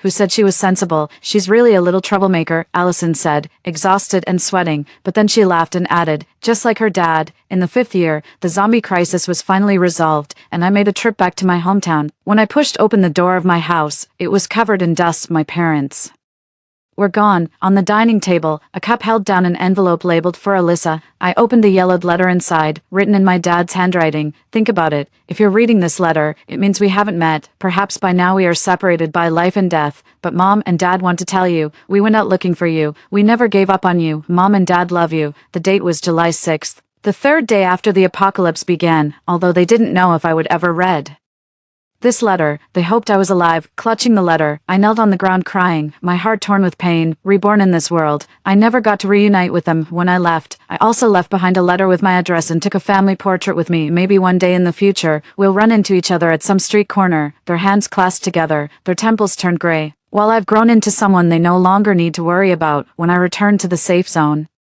Gabriella and Sophia were both talking about their boyfriends. Bo and the others had returned as well. After 5 years, they had shed their youthful air and now stood resolute and self-reliant, each capable of standing on their own. Now that everything had stabilized, there was no longer a need for them to be constantly on the move. This time, they were back for good. As soon as Calvin returned, he helped Allison take care of little Star, who clung to him like a little tail, following him Everywhere, even when someone joked that Uncle Calvin once called her an ugly doll, she just laughed it off without getting upset. One day, Allison told us that Calvin had proposed to her. Did you say yes? We asked her. She nodded. I did. Star really likes him. She even calls him dad sometimes. Plus, he has taken such good care of us over these 5 years, giving so much. Do you love him? We asked. She didn't answer directly but instead looked out at a withered tree outside the window. We are both adults now. Half of those who survived this catastrophe have moved past their nightmares, while the other half are forever buried in the past. In early May, Allison and Calvin had a simple wedding ceremony, with Little Star as their flower girl. We saw that Calvin's gaze never left Allison and Little Star. We knew that he was truly in love in this marriage, perhaps in this love. Even the withered tree might feel the spring again. We drank a lot at the wedding, not returning until 10 o'clock at night. Gabriella and Sophia were taken home by their boyfriends, and seeing their sweet figures, my heart felt warm. On the way back to the dormitory, someone caught up with me from behind. It was Bo. While Bennett and Bryce teased and then quickly ran off. You've had too much to drink. I'll take you home. Bo grabbed my staggering self. I'm fine. A single bottle of wine won't stop me from getting home. I shrugged off his hand, insisting I was sober. He laughed and kept up beside me. Over these 5 years, we had kept in touch, having meals together whenever he was back at the base, and we had become good friends. What are you laughing at? I asked him. He stepped in front of me, blocking my path. Alyssa, I want to ask you a serious question. I nodded, puzzled by his solemnity, as I always took our conversations seriously. When I almost hurt you 5 years ago, did you ever hate me or dislike me? He asked earnestly. Yes, I admitted. Not just him. I had disliked all 4 of them, but the day you carried Allison on your back, I stopped disliking you completely. He nodded, a smile in his eyes. Since you don't dislike me anymore, how about we stop being just friends and become a couple? I was stunned in place. The May breeze brushed against my cheeks, feeling intensely warm. It's okay if you don't agree today. I'll ask you again tomorrow. His playful tone returned. Just like when we first met 5 years ago. The streetlight slanted down from above his head, casting a warm glow on his face. I stared at the light, the memories of the past 5 years flashing through this warm glow, and then I heard myself say, no need for tomorrow. I can say yes right now. He gently embraced me, our shadows merging under the moonlight. We who were once unlikely ever to meet, right now, we are embracing each other. I don't know what the future holds, but I do know that the present moment is the most important. I hope that all the beauty and expectations we have will arrive as promised, and that everything in this world will happen at just the right time.